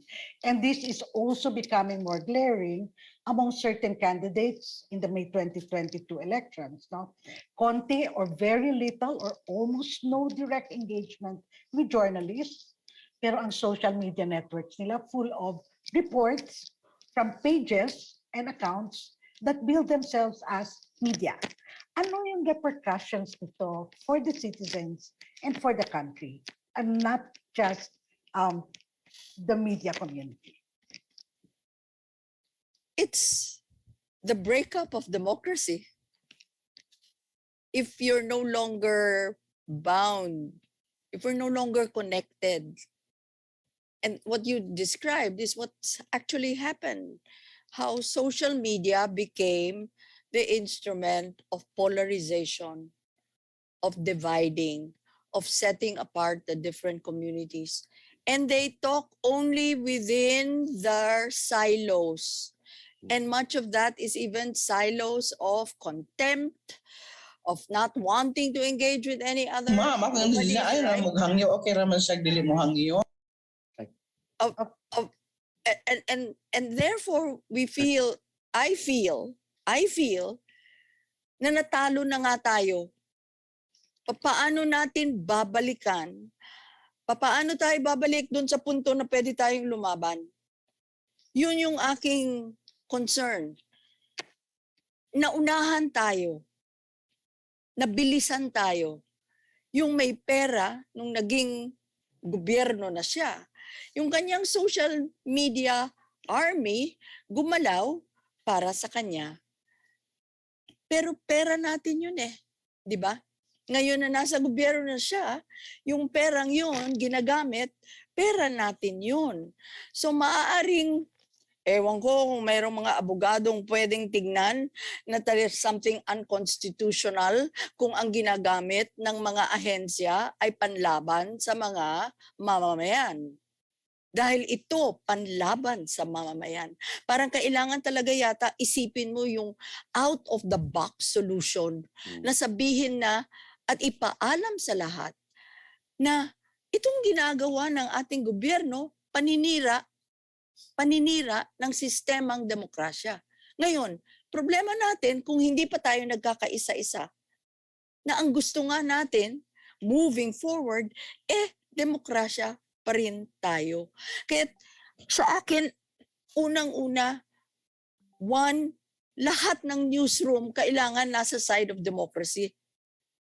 Na naiintindihan nila kung ano yung demokrasya, kung naiintindihan nila kung ano yung dapat nilang assignment na binigay sa atin ng sistema na ating pinili noong bago pa tayo lahat na panganak, napili na ng mga ninuno natin na ito yung sistemang ating gagawin para sa nas. Ngayon nawala yun. Kasi nga nilabanan tayo ng social media. Ang unang sagot ko sa iyo, Inday, unfortunately, mahihirapan tayo unless we have an agreement nga na this is what we want to do. Kasi naunahan tayo, nabilisan tayo, naisahan tayo, at hinayaan natin ng matagal-tagal. Binigyan natin ng malaking advantage. Hinayaan natin kasi unang-una sabi natin, inelect siya popular siya na hindi naman natin tinitignan na dapat ba yung skepticism ng journalist parang nawala? Dahil nadamay tayo sa sinasabi ng polls, nadamay tayo sa sinasabi nga ng social media. Nahirapan tayong ilabas yung ating mga iniisip na ito nga ba talaga katotohanan ba? May real basis ba ito? At hinintay natin hanggang yung mga academics na nakakaintindi ng mga science of polling began to question how you can have polling validity kung natatakot ang tao, kung may herd immunity, at kung napaharian na ng propagandang mali. Yun ang ating nangyayari. Paano natin to? ayokong ako lang ang mag-iisip, Inday. Ha? Kailangan lahat tayo gawin natin itong problema natin. Hindi lamang na parang hanapan natin itong sistemang ito ng solusyon, ito sistemang ito ng solusyon. Ito yung core problem. Nandito ba tayo for democracy or not? Ito ba issue ng, ay, hindi pwede kasi hindi tayo dapat partisan. Anong kabalbalan yan? Sabihin natin kabalbalan na yan. Ito yung tinuturo nung merong sense, yung objectivity. Pero kung ganitong klaseng labanan, journalists have to take sides. True. They just have to. Okay. Thanks for that, Melinda. Siguro, of course, we know from the past 6 years, sobrang laki ng problema na dulot, no? Ng abuses and excesses of social media. And yet a lot of us also use the social media to improve our journalism. So siguro dito ko to tatanungin si Jonathan kasi alam ko medyo maalam, no? Marunong ito sa social media, and of course the outfit he works for has a following, especially on Twitter, where Viral they lagi. manage the viral lagi, di ba? Pero at siguro tanong ko sa iyo, Jonathan, ano yung mga good practices na nakita mo, mga examples na maaring mahikayat, no, or how we can encourage people on social media, because it's a gene that, you know, there's no going back into that lamp, into the lamp. So ano, Jonathan, ang nakikita mo na mas magandang mga best practices on tapping social media engagement, so that not only does journalism improve from it, but also the citizens that use social media learn from this? Siguro ma'am, we have to see it as a new medium then. As a new medium, I've actually seen a lot of our colleagues go into TikTok as well, or YouTube, no? Kasi tama kayo, nandiyan na yung platform, nandiyan na yung, kumbaga yung kalaban, no? Naunahan na nga tayo.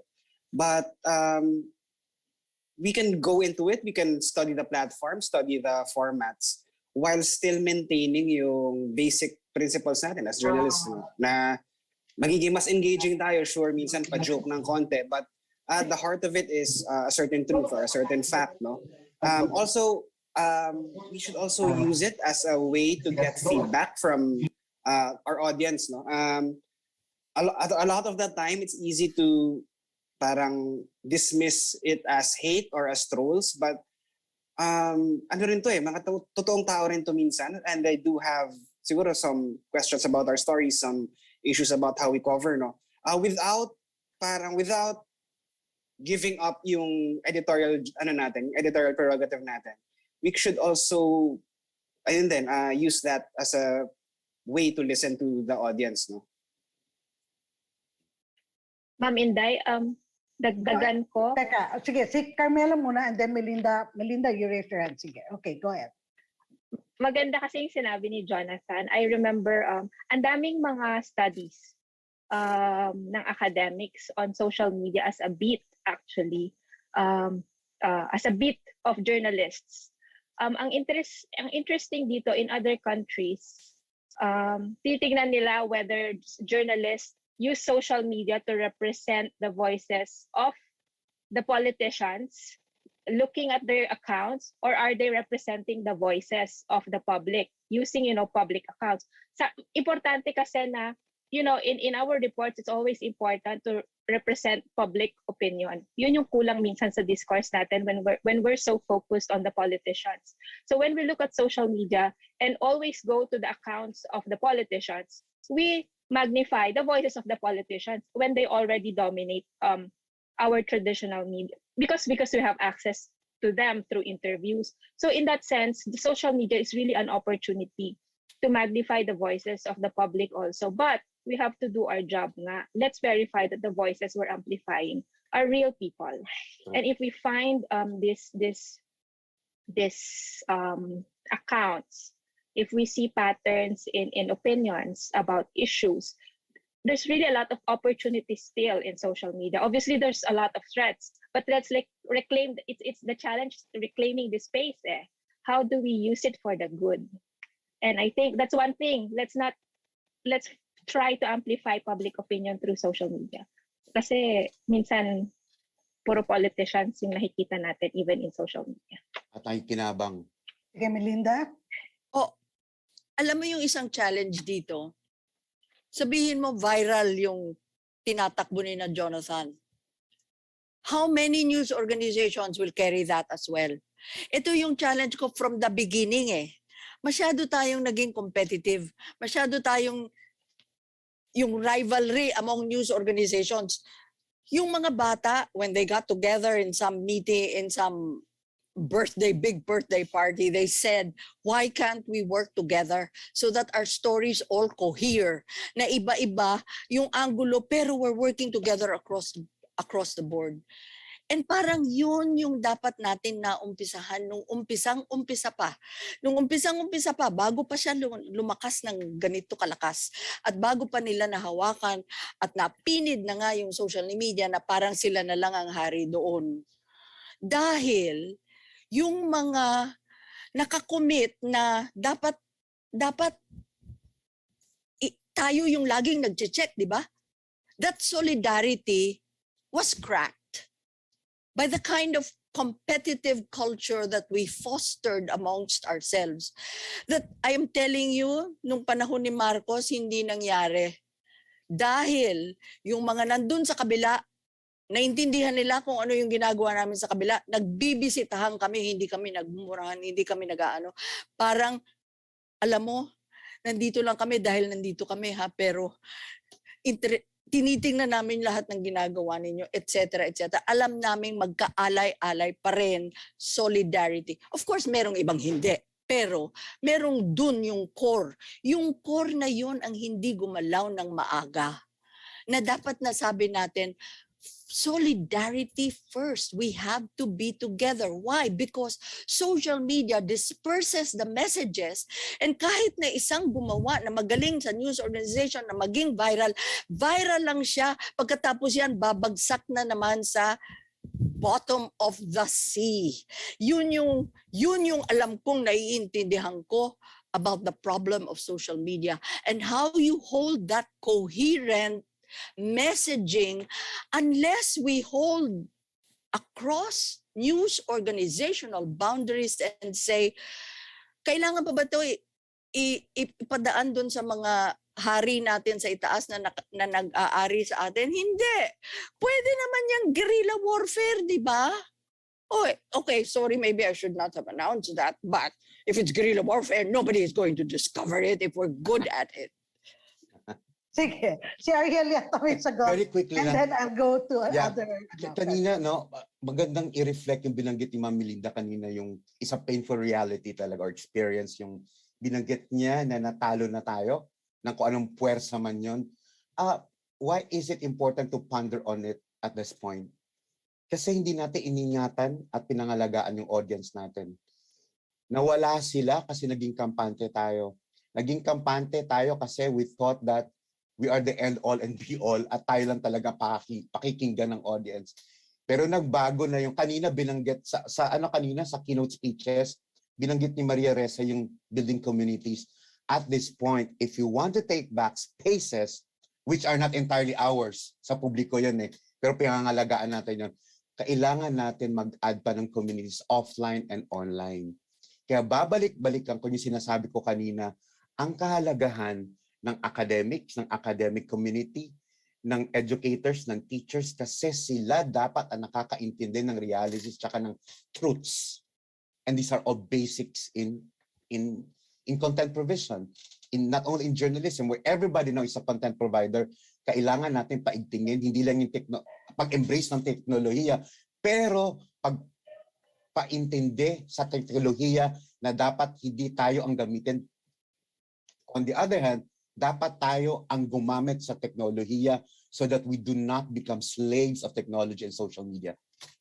Okay. Salamat, Ariel. Babasahin ko muna dito. Maganda yung sinabi mo, naka-angkla dito sa sinulat ni Roel Montes. No? I think Roel is from Tacloban, yes. Sabi niya, talking of collaboration, how can we really materialize it? Particularly in our case as a newly established community radio station in Tacloban. our local station started airing just before the pandemic, personal resources lang nila, with just a couple of us who voluntarily devoted time and skills hanggang sa, yun na nga, totally exhausted na noong December 2020 lang ang nakayanan. Sabi niya, we tried to propose to a few development organizations, pero di kami pinansin kasi nga wala pa talaga kaming pangalan at track record. Siguro, sa inyo lahat, no? Saan pupunta ito? Saan sila pupunta? No? Mga bago, marami kasing mga na unemployed, na newly jobless, gumawa rin. No? I mean, sa Negros lang, Digicast Negros, managed from former ABS-CBN ng mga reporters. So saan sila pwedeng pumunta for linkages? Kasi nga, by their own, baka hindi sila pansinin kasi, ay, teka muna, wala kayong track record. So, anybody here? Can I start? A very practical application for that particular question. Well, although your broadcast, kasi dapat KBP, meron din pinaprovide I'm pretty sure meron pinaprovide ang KBP for broadcast naman din. Pero for opportunities in general, ang ginawa namin, and hopefully we get to sustain this, yung mga nawala ng dyaryo, na who would want to bounce back or want to, to operate again, ay tinulungan namin mag-digitalize. Kung wala man silang print, they can still do journalism online. Practical lang yun. Isa sa mga lang yun. Isa sa mga pwedeng i-provide sa kanila, no? Yun. Okay, Ruel, pwedeng kausapin si Ariel, andyan siya sa Facebook. Melinda, go ahead. Yeah, ang kailangan talaga meron tayong itutulong yung mga established organizations who can link these and we identify them, yung mga journalists who are trying now to build up something on their own. It's independent, grassroots media. It's the community press, which I have always felt was the stronger sign of democratization in the country after 1986, na lumaki at lumaguyan dahil nga at that local level, meron na silang voice, meron na silang vehicles of expressing. We need to connect them. Why not sponsor a Zoom forum? Alam mo, ang mga funders, marami din, yung iba niyan nasa kuweba pa rin. Yung parang, paano ka namin bibigyan ng chance? Wala ka pang chance, di ba? Ewan ko ba sa inyo, hindi ba? Parang, where is the risk? Some of them, of course, are risk averse because we understand it is their public monies that some of them are dealing with. But we will have to shake the tree at this point. And it will not be just for those that we have established our connections with, but really to reach out and basically say some of the philanthropies there are looking for something, and we say it's not just for the charity of it, but also for the building up of social capital and the rebuilding of the free press at the grassroots in the Philippines, which had it. This you might want to check out. So, an idea of having a Zoom forum, perhaps, hosting with people who want to, no commitments made, etc., etc. Tulungan natin yung mga malilit na grupo, paano kayo mag-present ng inyong ideya, ano ang mga record ninyo personally as journalists that you are putting onto that, because kung minsan naman, yung mga talagang nag-iisip na funder, nakakakita naman na makita lang at marinig yung boses ng tao, nalalaman na rin nila na this is something that I will put my money on and take that risk and see where it goes, and I will be part of their success, and their success will also be mine. Okay. Also, very briefly, just to invite also everyone to the training and workshop of PCIJ. We conduct regular training on data journalism, investigative journalism, freedom of information. So these are opportunities for you to join our workshops, and we'll find possible collaboration we can work with. So next year, mag-advertise ulit kami, and we hope you apply. Sige, naintindihan ko yung sinasabi ni Melinda dahil galing ako nung panahon naman from the community press in the province. At ganoon din, wala rin naman pera, pero at that time, totoo, collaborative yung mga tao. And also collaborating with the Metro Manila journalists and news outfits at that time, which I think really needs to be revived no, these days or strengthened. Meron na rin naman. Basahin ko lang yung kay Justin Umali. Sabi niya, I think with regards to collaboration, we can't let our economic needs go before our principles as journalists. Tama naman, no? Yeah. Naging mahirap ang pandemic para sa ating lahat, pero that does not mean we get a free pass for selling our ethics. I've met journalists that embed themselves with state forces. Totoo to, may mga pangalan na rin akong nakuha. And ito AFP-PNP ang sabi niya, and actively parrot their statements when it comes to cases of human rights violations. So dapat raw tanungin yung who are we writing for, lalo na sa trabaho na nila. At may dumugtong dito si Ernest Colio. Some media outlets in Region 1 have become enablers of historical revisionism by supporting a popular presidential candidate. Frustrated daw siya. Kaklaruhin lang namin, pag sinabi namin collaborative, hindi gusto selling your souls. No? These are, collaboration is working with possible funders in the academe, in the NGOs. No? You may unite on a theme that you'll be working for, but your process of working will be independent, and whatever stories you come out of, independent yan editorially. Kasi kayo, ang nagpa-process, ang nag-news gather, nagpa-process, at ang lalabas nito. No? So, hindi siya yung collaboration na, dyan na lang ako sa inyo, sir. Hindi ganon. No? So, okay. So, next, Clear? Yes. Inday, clear ba yon? Kasi dapat i-clear natin kung ano yung sinasabi natin. Clear natin. Na kasi yung ganito po yun eh. Kami nagmo-monitor kasi ng coverage. Pag nilabas ng isa, wala nang gustong gumalaw. Wala nang gustong gamitin yung same thematic area unless it's coming from government. Kasi kung coming from government, everybody's there, you know, nakita nila, narinig nila, etc., etc. Kung may isang news organization na nakahanap ng ganitong storya, okay, hindi sumusunod yung iba na tuhugan itong kanilang lead at ipalago yung storya para makahanap pa ng mga ibang katotohanan na hindi naman naisali doon sa isa kasi nga naunahan nung isa. Ang ibig kong sabihin dito, dati-dati, ako po ang siguro pinakamatanda dito sa forum na ito. Dati-dati po, ang sinasabi lang namin, a story written not by this paper. Yun lang yung aming doon, bow. Nauna sila, hindi namin sila sasabihin kung sino sila. Okay? Yun lang yung aming bow. Pero susundan mo at hahanapan mo ng ibang anggulo. Okay? So alisin po natin yung salitang collaboration. Hindi po natin yun sinabi. Hindi po yung kasali sa diskusyon kung ang pag-intindi ninyo sa collaboration nakikisama kayo dun sa walang prinsipyo. Wala po kaming sinasabi doon. Ang sinasabi po namin yung interactive na journalism across news organizations para lumalim yung dive mo into the story at hindi lamang yun, palalawakin mo pa ang coverage na ito, marami pa kayong ibang mahahanap na storya. Okay, Ariel, bago ka,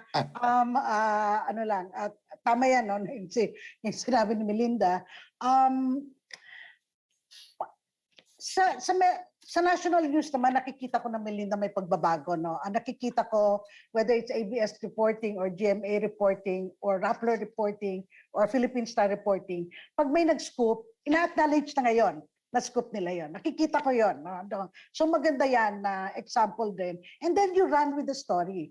Because I think it's also very important for journalists that we encourage those who did well, who actually came up with the scoop. Walang kahihiyan yan. It just means we're going to do our best. Next story kami naman. No? So, and then Ariel, and then I'm going to be addressing a question. We need to draw the line of collaboration. of collaboration. Baka iniisip nila financial collaboration. That is not what we're talking about. Kung financial collaboration man, mahirap kung ang pondo mo para makasulat ka magagaling sa politician, definitely a no-no, unethical. Or kung ang pondo mo ay sinustentuhan, tama ba? Or finand ng isang department, in a government department, at sa time pa ng election, ay nako, very unethical yan. So hindi yan collaboration in the first place. There are non-monetary, non-financial collaborations. Collaborations in stories, di ba? Probably across news outfits na ginawa naman dati ng isang journalist, nakipag-collaborate sa isang journalist from another organization. Pero nga, ang tanong pa rin, di ba? Alam mo, Tita Inday, di ba, Mamilinda, wag na tayong mapaligo-ligo. Ang usapin talaga, ang problema talaga is pera. Pero hindi rason ang kawalan ng pera para hindi tayo makagawa ng excellent journalism. To be able to get funding, normally nag-i-investigate sila kasi they're looking for the product. Anong product ng isang organization para makakuha ng funding? Excellent journalism. Tinitingnan nila yung kung ano bang silbi nun sa community, sa isang society. Sabi nga ni Mamili na nag-iba na yung hulma ng mga funders ngayon. Minsan sila they have something in mind na pwede mong gawin. Pero kailangan win-win yan for, not just for the organization, not just for the proponent, tsaka yung funder, but for the public as well, na may kinabang dun sa narratives, di ba? Okay. Sige. Now, balik tayo dun sa tinalakay na to kanina, no, yung mga, we have given public sources too long a time, no, na hindi naki-question agad, no? Kasi part of the problem yata is that in the age of digital media, and aminin natin, malaking ads dito na nanggagaling, no? Journalists are urged to break first. Parang print rin yan dati, kung scoop dati dito, break first, no? Ang problema, the first lie that flies, sometimes with our help, will go farther and fly faster than the truth that comes later. So, iniimbita ko rin yung mga ibang nasa newsrooms dito. Marami ako nakita, no, kung gusto nyong sumagot. Now, how can news organizations balance this? No? In practical terms, ano yung mga internal reforms and systems na ginagamit na ngayon to avoid, no, perpetuating itong cycle of lies because we need to break first? Jonah. Okay, ma'am, I think ang pinaka-clear na example dyan would be yung, let's say, yung Nike addresses. No? These are usually carried live. These are usually tweeted, no? Na diretso lang. And I think we have adjusted naman. Like our colleagues have adjusted na para alam na natin that sometimes itong mga statements na to aren't, well, parang ano lang sila, off the cuff na binitawan lang. And unfortunately, we sometimes do cover that. No? We sometimes do carry that as a story. For example, itong throwaway na cocaine comment na ito ay ilang araw na natin kino-cover. No? But I think we have learned naman then that we have to balance that or at least check what the basis is. Tas sa mga videos, I'm not sure if people still carry the videos live. No? I think may delay na or sometimes we cut away when it's particularly controversial na. I think we have to consider then na yung breaking first doesn't really have a lot of value anymore. Parang ano ba ang nauna ka like 5 minutes siguro, 10 minutes, and then meron na ulit kasunod. So might as well get the complete story, get the better story than be first na 3 paragraphs ka lang and then anong value nun talaga really to the audience. Mute. Okay, sorry. Unless there's, meron pa from you, pupunta tayo sa mga questions dito. If we can, Eunice, are you still there? Si Eunice is a journalist. She's based in Thailand now, but she writes about a lot of local issues pa rin because obviously our tools make that easier na. And she's also had very, very many threats and she's been trolled online. So may tinatanong si Eunice, saan raw ba pwedeng, paano raw ba to? Saan ba raw siya pwedeng pumunta, no? Although NUJP for that, and siguro ganito na lang. Nasabi natin kanina, hindi, I think it was Melinda who said, understated actually, yung reports ng threats, no? Jonathan, briefly, what are good, ano yung good points na pwede nating sundin? No, when is a threat, and when is, we can just laugh it off? Paano ba tayo nagdo-document? Surprisingly, many journalists who are very good, who can document on ground stuff, have a hard time documenting social media threats. So, Jonat, dagdagan mo nga, please. Yep. Thank you, ma'am. Siguro the best attitude to have talaga is to always protect ourselves. No? So if we haven't yet by now, we should protect our social media accounts. No, yung privacy settings yan. Or actually, meron din ngang suggestion to have a public account. Parang dun yung parang ipaghiwalay mo yung private and public accounts mo. So if ever you do get harassed, meron kang barrier dun sa personal information mo. No? But in terms of documenting, kahit screenshots lang yan, ayun, no, tas timestamps, basically what was said, who said it, or who might have said it, no? Kasi hindi naman natin alam kung minsan fake account yan. No? But yun nga, document natin and also publicize. Tell your friends, tell your colleagues na, oh, I'm undergoing harassment or I'm being attacked online. Kasi that will give them a chance then to support you. That will give them a chance to parang stand up for you as well. Saka, although meron kasing chance na online harassment will cross over to offline or to on the ground, it helps na pag nalaman ng ta-target sa'yo na, uy, alam na pala niya or documented na ako, no? It could discourage them. Also, it helps then to if you can report it to kahit sa barangay lang to a government agency, no. If ever may attack man, that's a way for you to hold them accountable later on. So report lang agad with sa friends and sa government and also document everything. Okay, thank you. Now, Carol Argilias, hi Carol. Carol Argilias has joined us. So she's editor-in-chief of Minda News. Carol, can you give us a little background about what's happening in terms of community journalism and media in general in Mindanao? No, na we can it's probably especially coming elections mukhang magiging focal point naman ito. Thanks, Carol. Well, hi, good morning, everybody. Sorry, I'm late. It's actually 167 days. Mahilig ako mag-count eh. So 167 days na lang po to May 9, no? And we know how important how crucial this election is in 2022.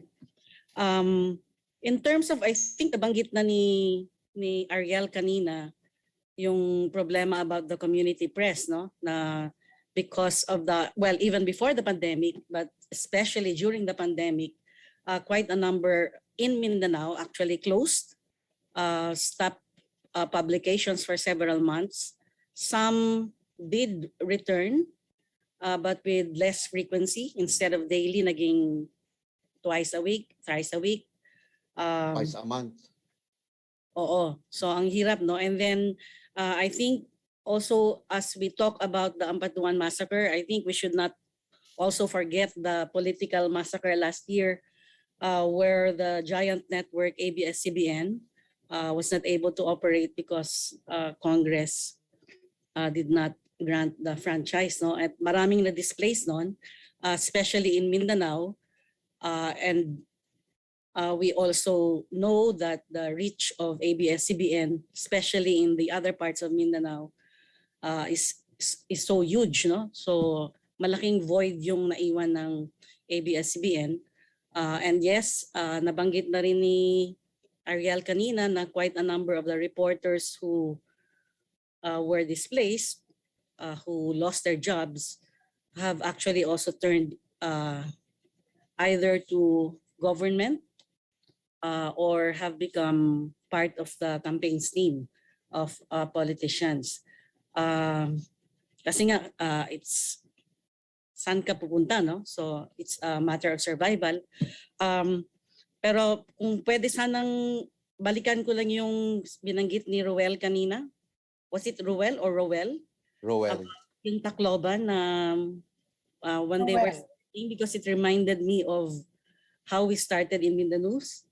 We actually started with that vision lang, no, na we want to be able to report Mindanao the way we see Mindanao, the way we think Mindanao should be covered because of that problem with the national media, etc., etc., the away with the national media. So when we started, lahat kami of like mind and heart, no? I think in the same manner that Roel and company are also ganon, no? So we actually started, totoo, you need money. We started actually with family and friends, no? So yung office namin, puro yung donations, donated chairs, plastic chairs na ilang taon din with us, no? Mahirap talaga siya, especially because when we started also, we had actually a debate how we were going to go about this institution that we were trying to build this was in 2001. If we started accepting grants immediately, we were so scared that we might end up like quite a number of institutions na pag wala ng funding, patay na rin, di ba? So we started as a media cooperative, but all of us knew how to write, nobody knew how to do business, so medyo mahirap talaga. But we continued because we felt that we had we wanted to do this, no, for not just for ourselves but for Mindanao, for people to understand Mindanao better. Mahirap talaga yung umpisa, but when you're at it and you know what your vision is, you want to pursue that vision, I think kakayanin naman. Eventually you will have projects na pwede nyong maging source for you to be able to run to operate the news agency, no? So parang ganun lang din. And then the other thing I want to address also, kasi nabanggit din earlier, is yung the national media, no? I was a bureau chief for Mindanao a long time ago, and this was my assertion ko talaga to, na dapat yung national media should be able to pay their correspondents well, and hindi lang yung pay your correspondents well, but pay them regularly, hindi yung on time. Yes, as regularly as you should be able to pay your correspondents. At kung may pera kayo, di dapat mas malaki yung ibibigay nyo talaga.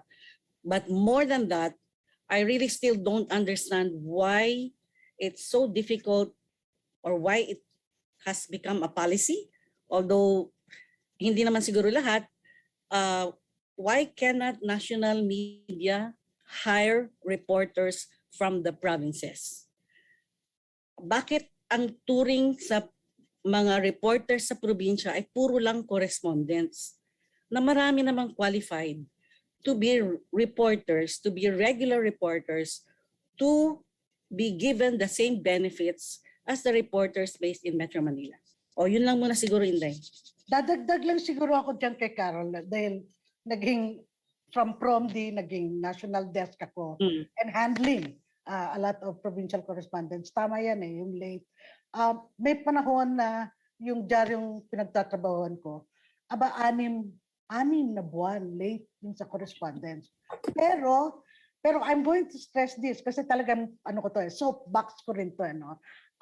And yet, especially when times are tough, we expect provincial correspondents to work as hard as the regular beat reporters in the national capital region, no? At hindi lang, salang buhay nila dun conflict, lahat, no? And yet, naalala ko isang beses nung inano ko, sabi niya, sige dahil pwede naman sila sumulat mag-advance. Sabi ko, advance? teka muna, utang natin yan sa kanila, anong advance, no? Na ano dyan. Pero tama yan, I think si Nonoy also, no, Jonat, was Yeah. a very, very big voice para dito. And every day, almost every day, we see itong minanakit na to. And really, I think, for Rappler anyway, no, the fellowships, it's not complete, no, but it's one way of giving kahit regular man lang na regular no na income for journalists in the provinces. And I think pinag-uusapan rin how do we extend this, kasi tama, no, funding is a problem, but as much as possible we want to sustain it. Although Philippine Star, I know dati pa had some of their regular correspondents who were doing well. Yeah, Inquirer as well. I think Inquirer, no? Julie is a regular reporter. So ginawa na nilang mga regular reporters. Ngayon may maganda dito si Carlston Lapniten na binigay, no? Observing at the level of Cordillera journalism, one problem that stops an issue from further probe is the business interest of the paper and news media. Alam natin to lahat, no? Because it's profit-oriented. A lot are owned by either, in the provinces, politicians and business interests, no? Sabi niya, kahit nagsulat na si journalist, ayaw ng org na i-publish ang story kasi it will go against their benefactors, and it's frustrating. Alam rin natin lahat to. Ngayon ang tanong, saan pwede pumunta ang mga journalists, no, province man o Metro Manila, para dun sa mga kinatay ng mga storya na pwede pa rin ilabas to? Alam ko yung bulatlat dati, it started from there eh. Pero ngayon, saan na makakapunta sila?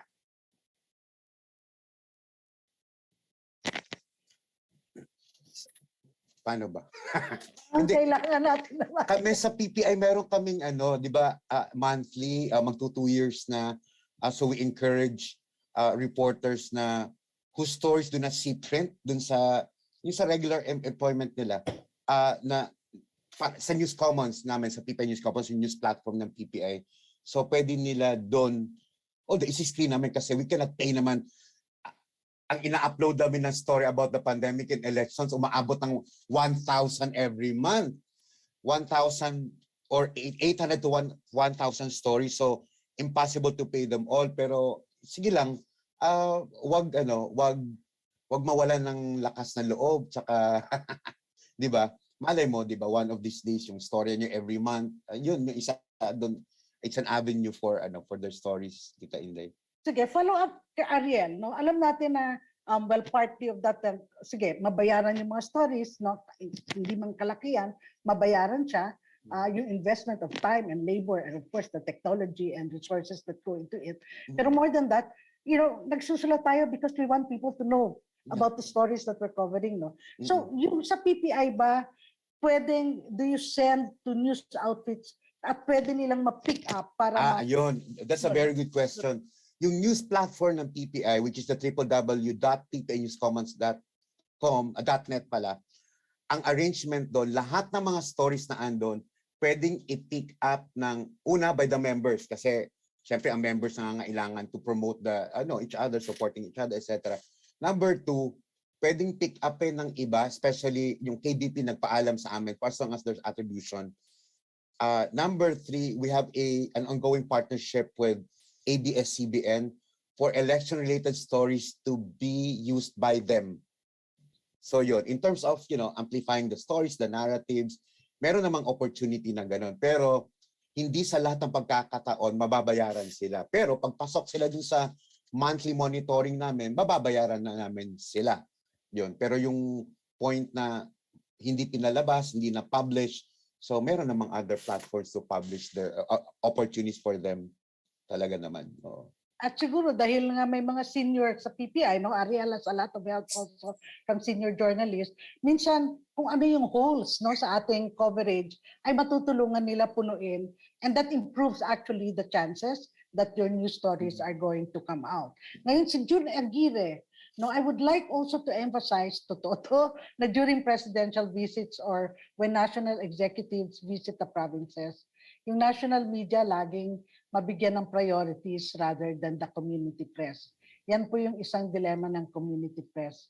for several years. Carol? Decades yan, decades. Hindi lang yan years. Decades yan. That has been the situation for decades, but I think importante for the local press to really assert themselves, no?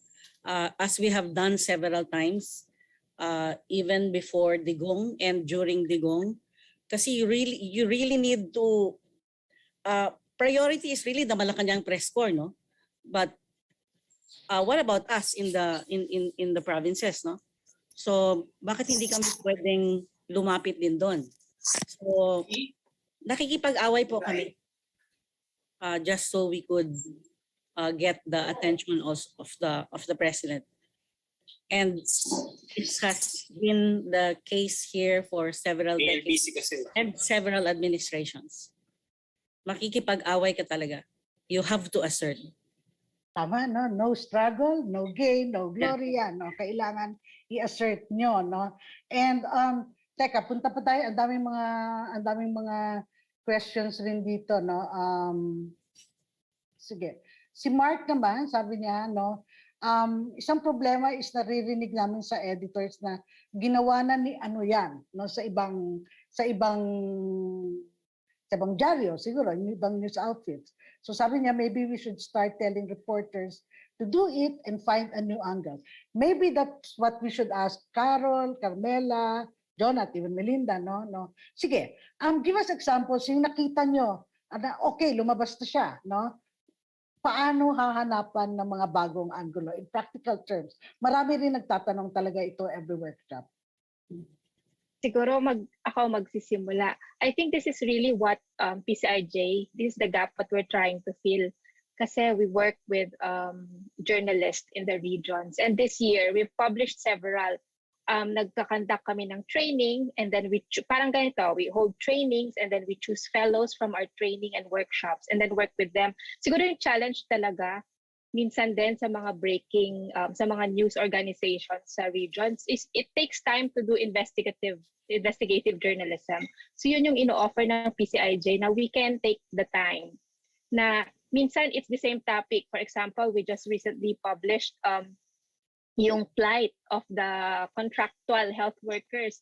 Lagi naman itong nasa balita, hindi naman ito bago. But what the story offers is data on the ground. So more than statements about the sufferings of contractual health workers, we look at specific hospitals, the specific situation of contractual health workers. And I think yun nga, para hindi tayo nauumay, the same issue minsan din talaga yung kino-cover natin, but it's important to go local also kasi doon mo makikita how these stories affect the people. And we improve these stories by through data journalism, investigative journalism, providing solutions. Meron nga din solutions journalism by highlighting solutions to the problems that plague us. So yun yung gusto namin sa PCIJ. That's why we talagang nagdi-network kami because we like to find yung magtsatsaga.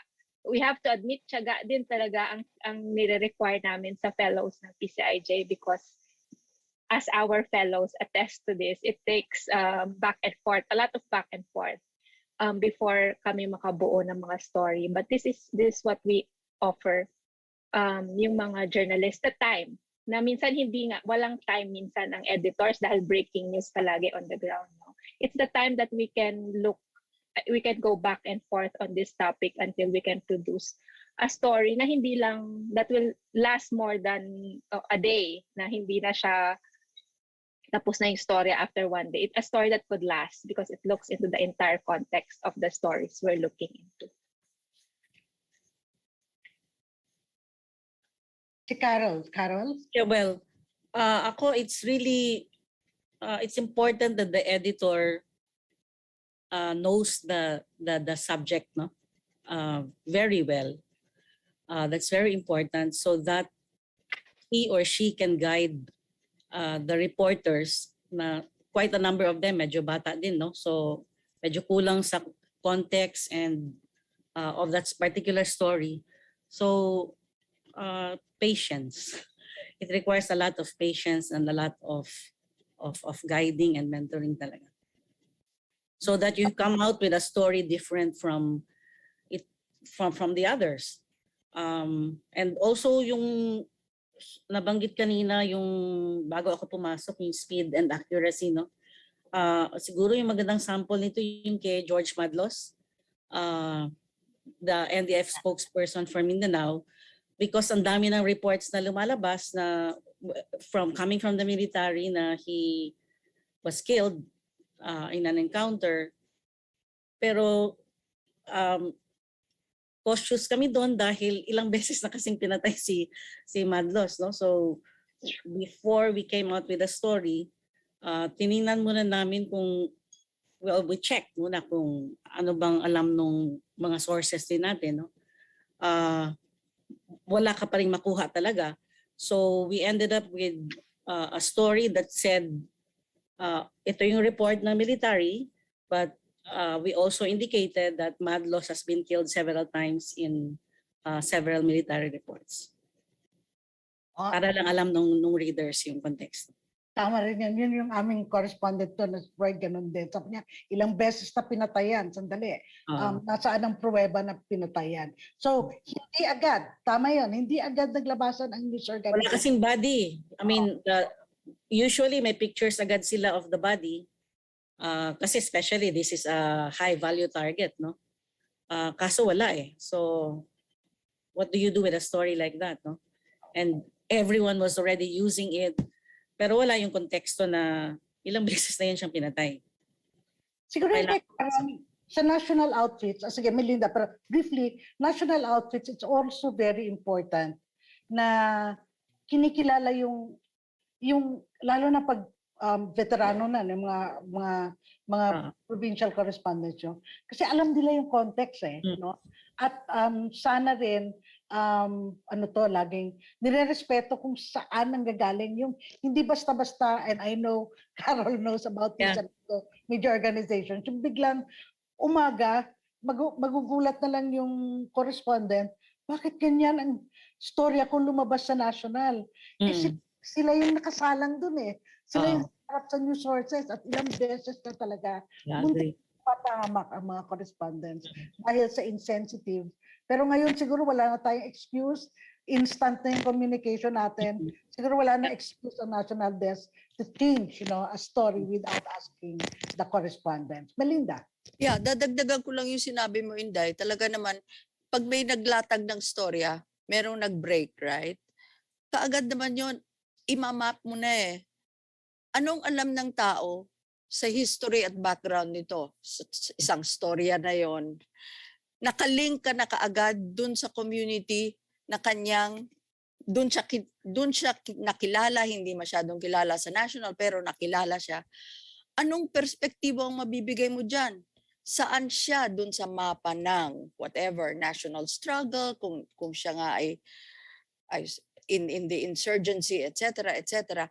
But any story, you lay it out and you can identify the history and background of the story is an important part of that story. You just go to some of that and you're already informing a lot of people that this is not just something that's breaking out, it's something that has been happening.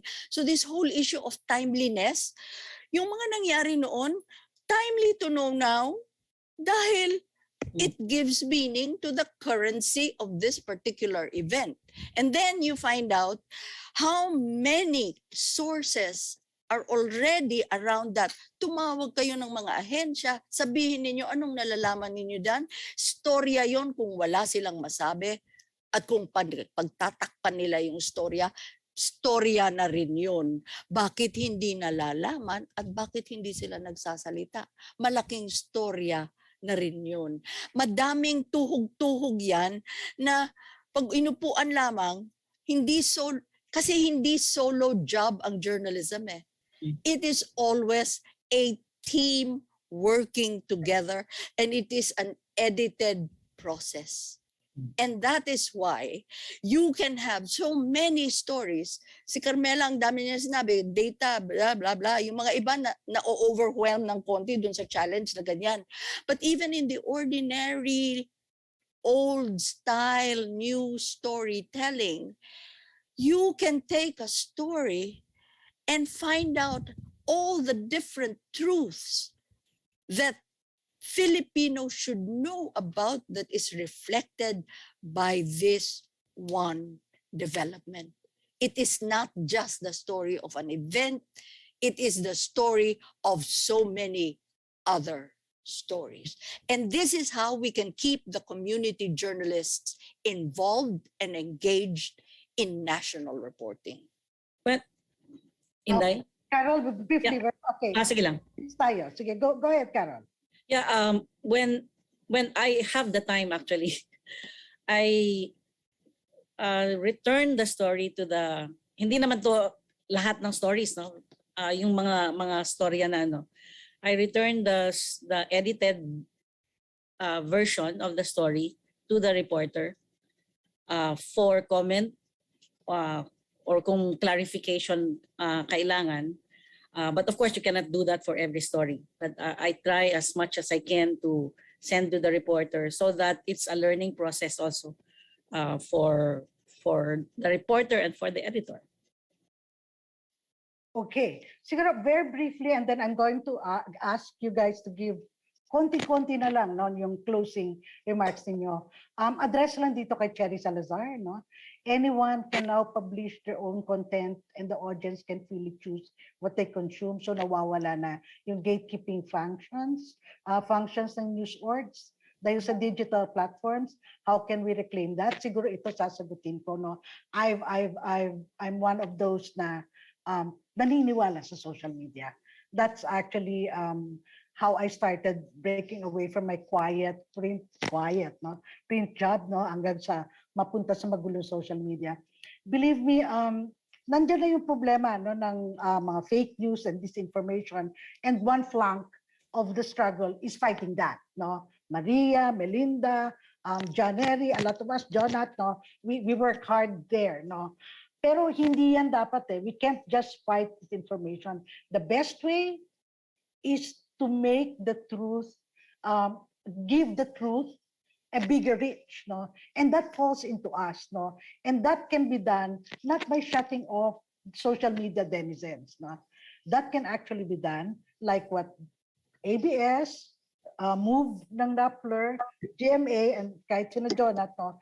By tapping them and given our resources, helping them appreciate, and hindi lang appreciate, helping them become their own journalists. No? Maybe one day somebody will go rogue, but hindi, nakikita ko from the hundreds and even thousands of people we've trained, there's a hunger among young people on how they're able to communicate well because they realize that coming up with accurate stories from their end can only increase the odds of the problems in their communities getting solved. No? So, okay. So siguro in the order, Carol, Carmela, Ariel, Jonat, and Melinda, very brief closing remarks.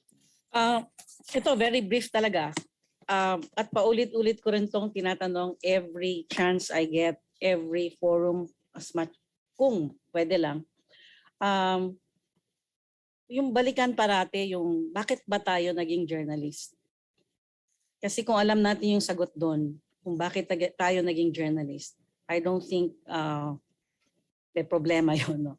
So, yun lang. Gusto ko lang iparating na kailangan alam natin kung bakit tayo naging journalist. Salamat po. Sundan ko na rin yung sinabi ni Ma'am Carol. Lagi nating inuulit na yung election next year importante because it offers us the opportunity to regain yung ating freedoms. For PCIJ, magpo-focus kami sa campaign finance. Other organizations will focus on fact-checking. But I think let's remember that's why ito yung setup ng conference. No? We don't have just the journalists. We have members of the academe and members of civil society because to do good journalism, we need to collaborate with the CSOs and the development workers, human rights groups, kasi sa kanila nanggagaling yung perspective. So beyond the breaking news, sa kanila nanggagaling yung expertise. they help us, they guide us, look into the issues we're covering. So we hope that you will take the opportunity in the breakout sessions to get to know other organizations, especially if you're covering yung beats related to the dun sa work nila. It will be very helpful, and that's why PCIJ stories are great, because we learn from the expertise of other groups. Thank you. Thank you, Ariel. Ayun, for PPI naman, I'm addressing this to the academic community. With all the efforts and initiatives on media and information literacy, MIL, which is a buzzword, household name, I'm encouraging you to invite practicing journalists, not only from the national, but from the local media community, to get them on board as resource persons. Hindi pwede mag-uusap-usap about MIL without them, kasi ang appreciation iba. So para makita natin kung ano yung pinag-uusapan natin na media information, to be able to have a media information literate society, yun ang silbi namin, to be able to engage to you. We cannot be preaching to the same choir over and over again. If we can get other people to be on our side, because we are truth tellers, because we want everybody to appreciate truth, then engage the truth tellers, not just content providers, but those coming from legitimate media. So, friends from the academic community, we are all here. Your friends in the media and in journalism will be ready to embrace that kind of engagement for as long as you want us. Thank you. Thank you. Jonah? Okay, siguro no, I'm sure you've seen over the past years na itong mga adverse conditions that media is working under, no, lahat tayo ay affected dito. And although gusto natin syempre maging rockstar journalist o tayo yung sikat, we have to consider then that we're a community and we're strongest as a community. So basically, an attack on one of us is an attack on all of us, and we should band together. No? Hindi lang journalists, but also yung readers, yung audience, yung community. We should all work together towards truth for democracy. So yun, thank you very much. Melinda? My final call. My final call is, I'm going to speak to the I'm going to speak to the academics. Why? Because to broaden it beyond that for the people in practice, parang hindi ko na alam kung saan pupunta yon. But maybe the academe needs to learn one thing, that if you're going to teach journalism, you're going to have to teach democracy. You're going to have to put journalism in the heart of the practice of a democratic system. Anong ibig sabihin nun? Because unless you put that, you will never be able to answer the question, what kind of a nation do we want to become? And where is elections in this big question? If you are teaching the future generation of journalists in this country, will have to be convinced in your mind that however difficult it is, this democracy that has brought us to these crisis points may and will still live if we decide to make it live.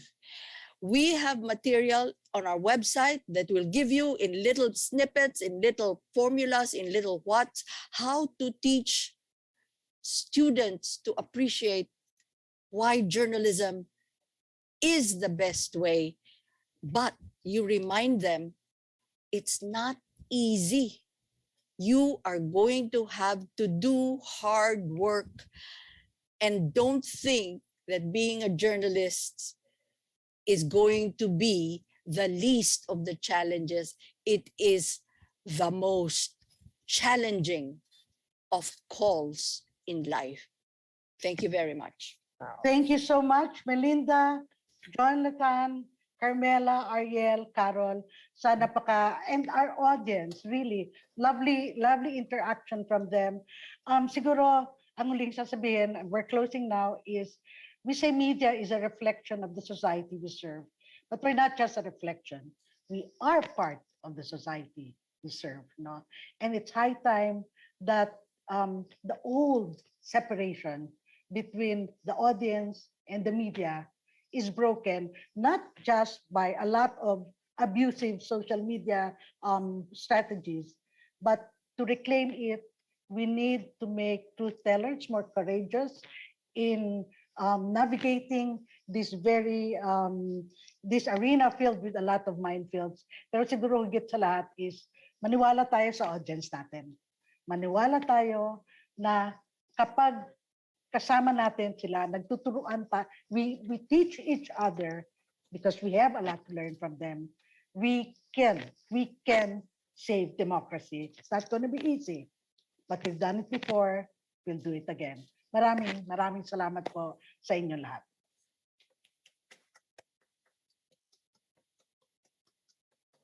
Thanks. Thank you. Salamat. See you later. Salamat. Thank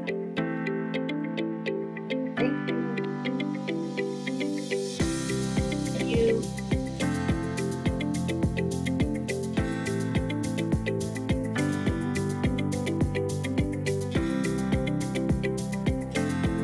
Mami Linda, bye-bye. Take your lunch na.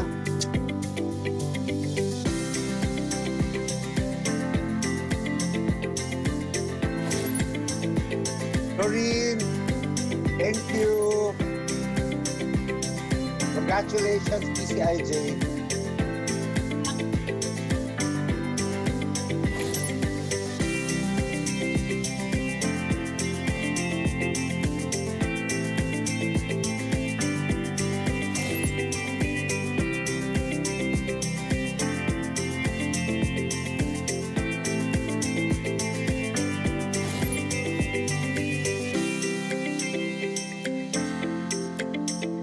Recording stopped.